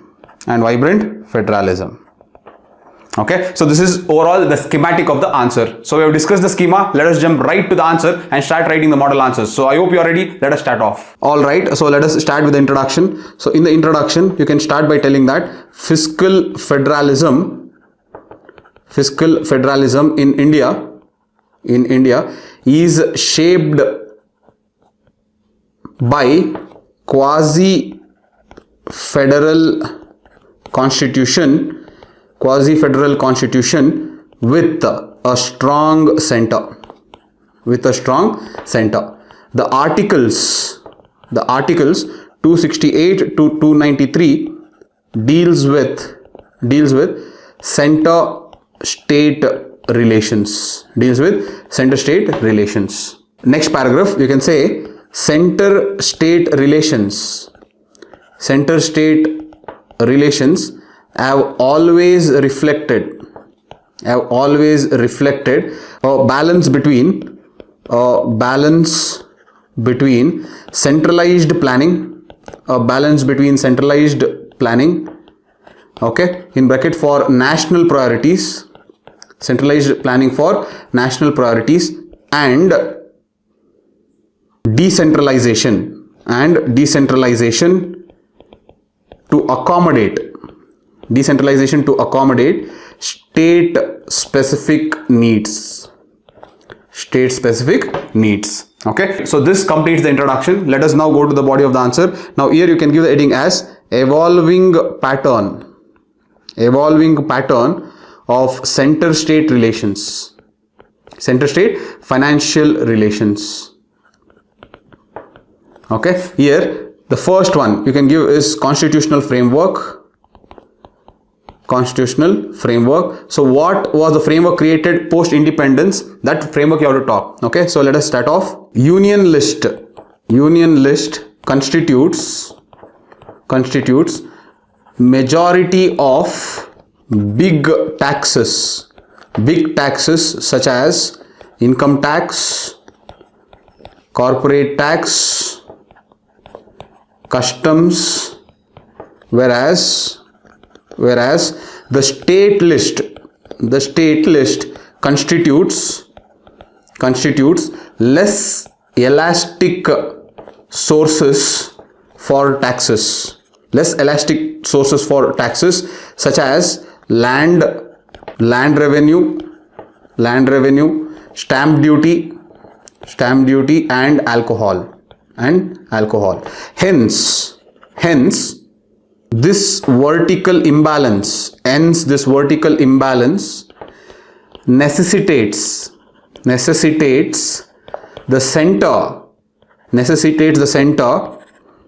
to transfer funds to states via finance commission article 280 and centrally sponsored schemes.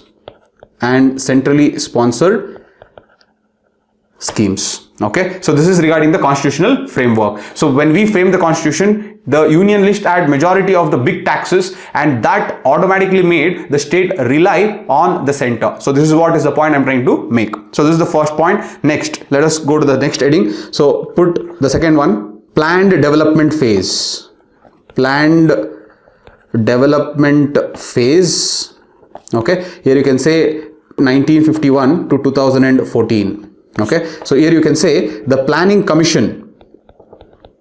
The planning commission was dominant in allocation of resources. Was dominant in allocation of resources through plan grants and Gartgill formula.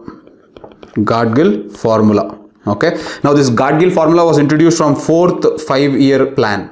Okay, in 1969. From then this Gartgill formula was also implemented in transferring of funds. Okay, anyways, next paragraph you can say the central schemes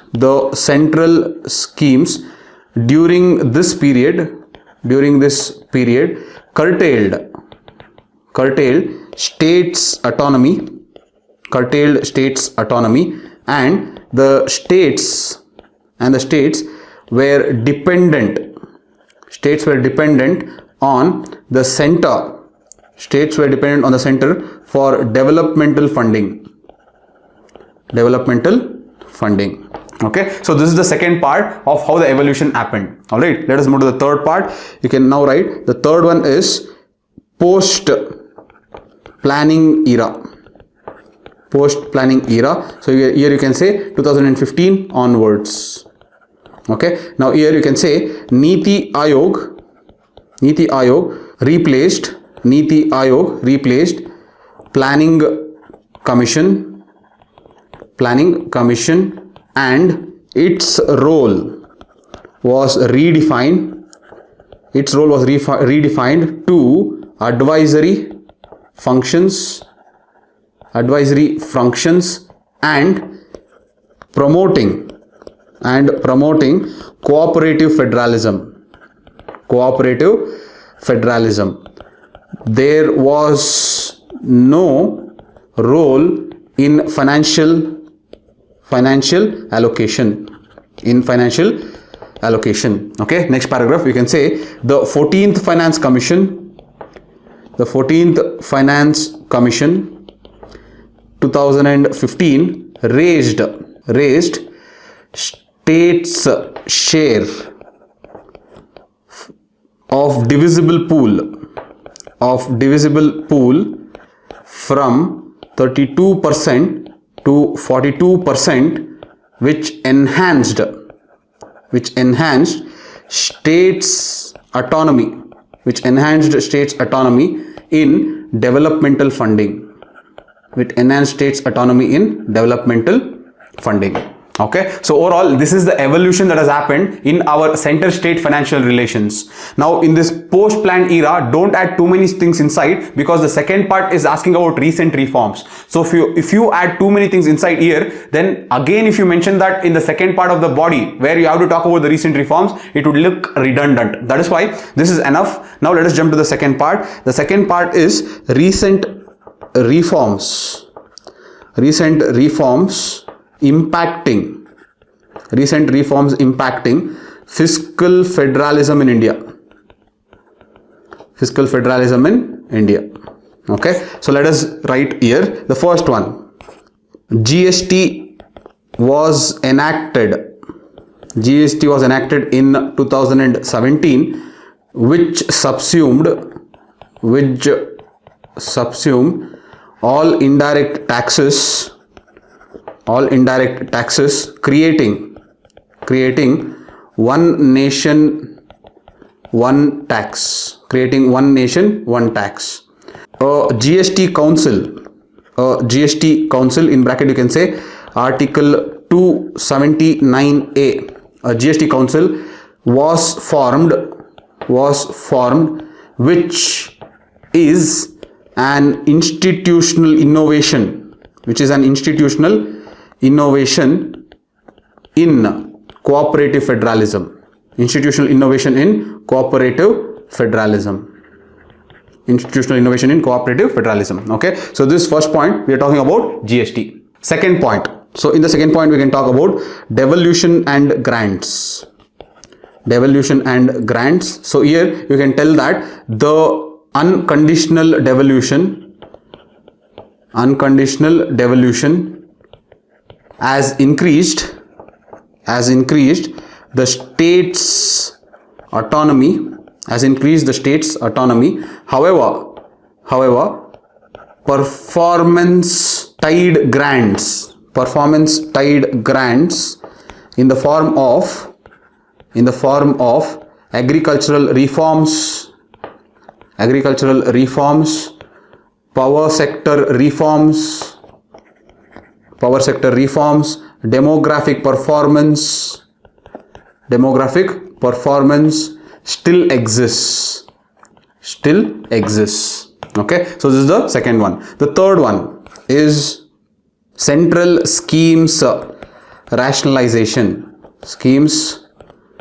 rationalization. Okay, here you can say that though the number of CSS, centrally sponsored schemes have reduced, center still dominates in design and funding. Also, the states bear larger share of expenditure in these schemes, which is another conflict point. Okay, so this is the third one. The last point is Niti Ayog's role. Along with cooperative federalism, Niti Ayog is also promoting competitive federalism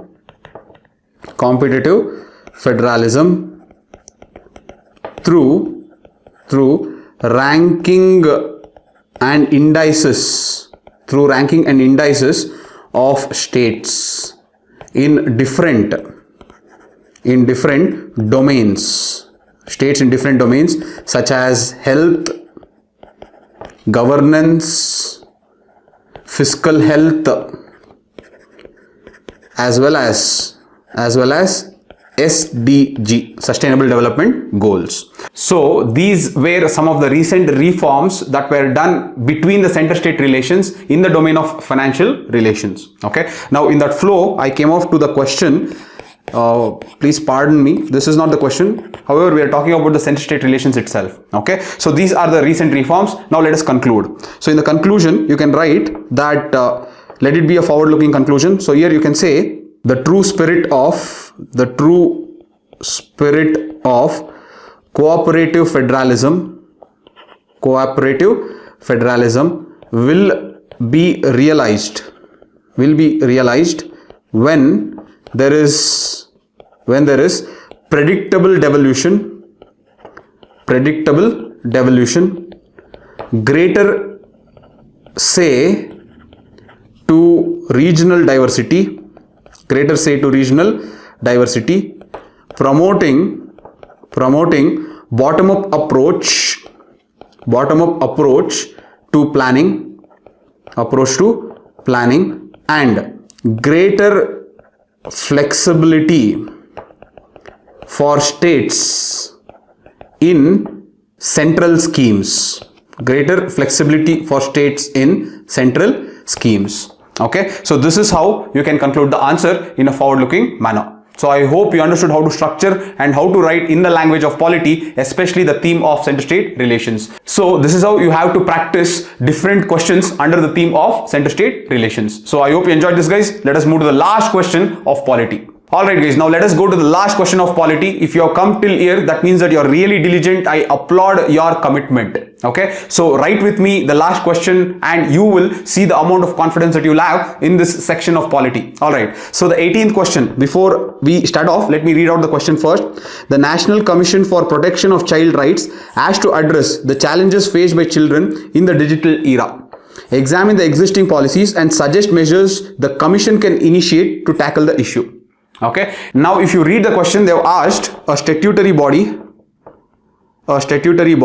and they have linked a contemporary issue.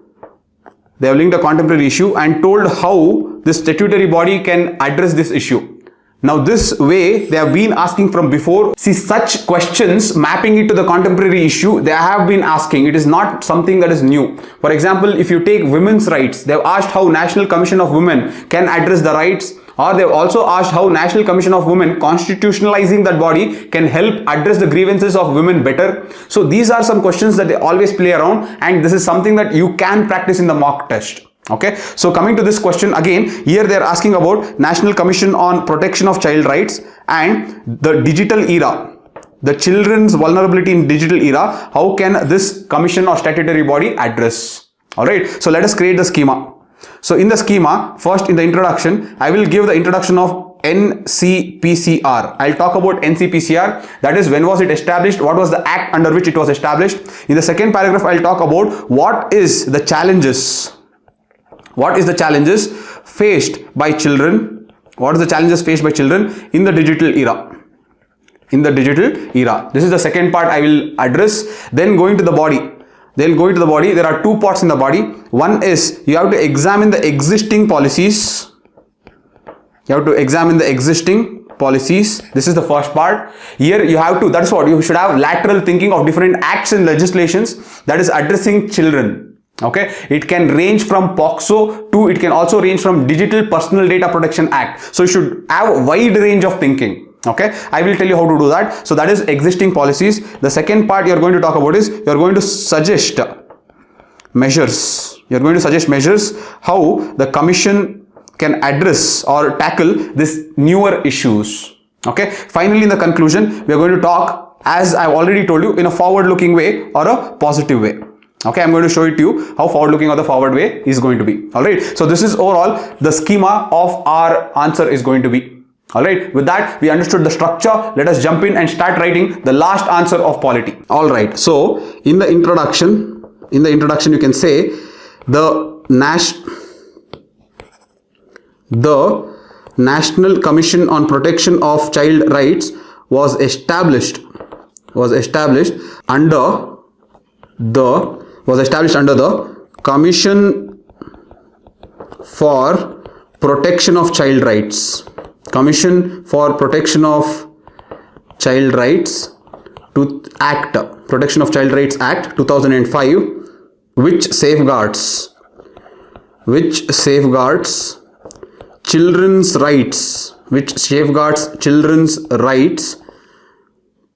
under the Constitution, safeguards the children's rights under the Constitution, and UNCRC, that is United Nations Convention on the Rights of the Child,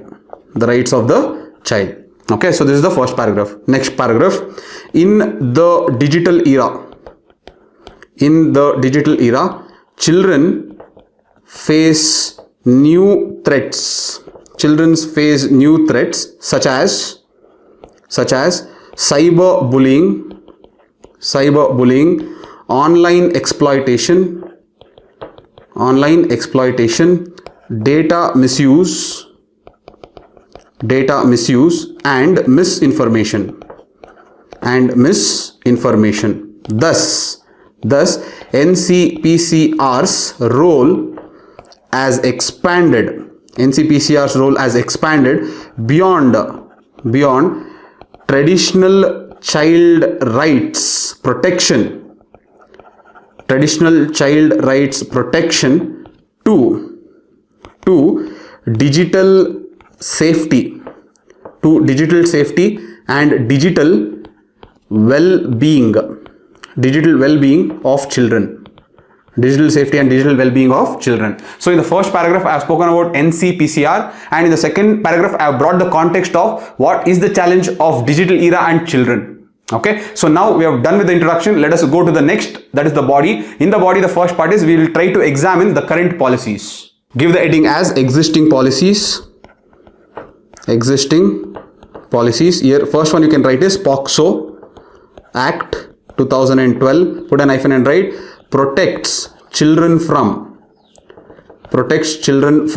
sexual abuse, including online exploitation,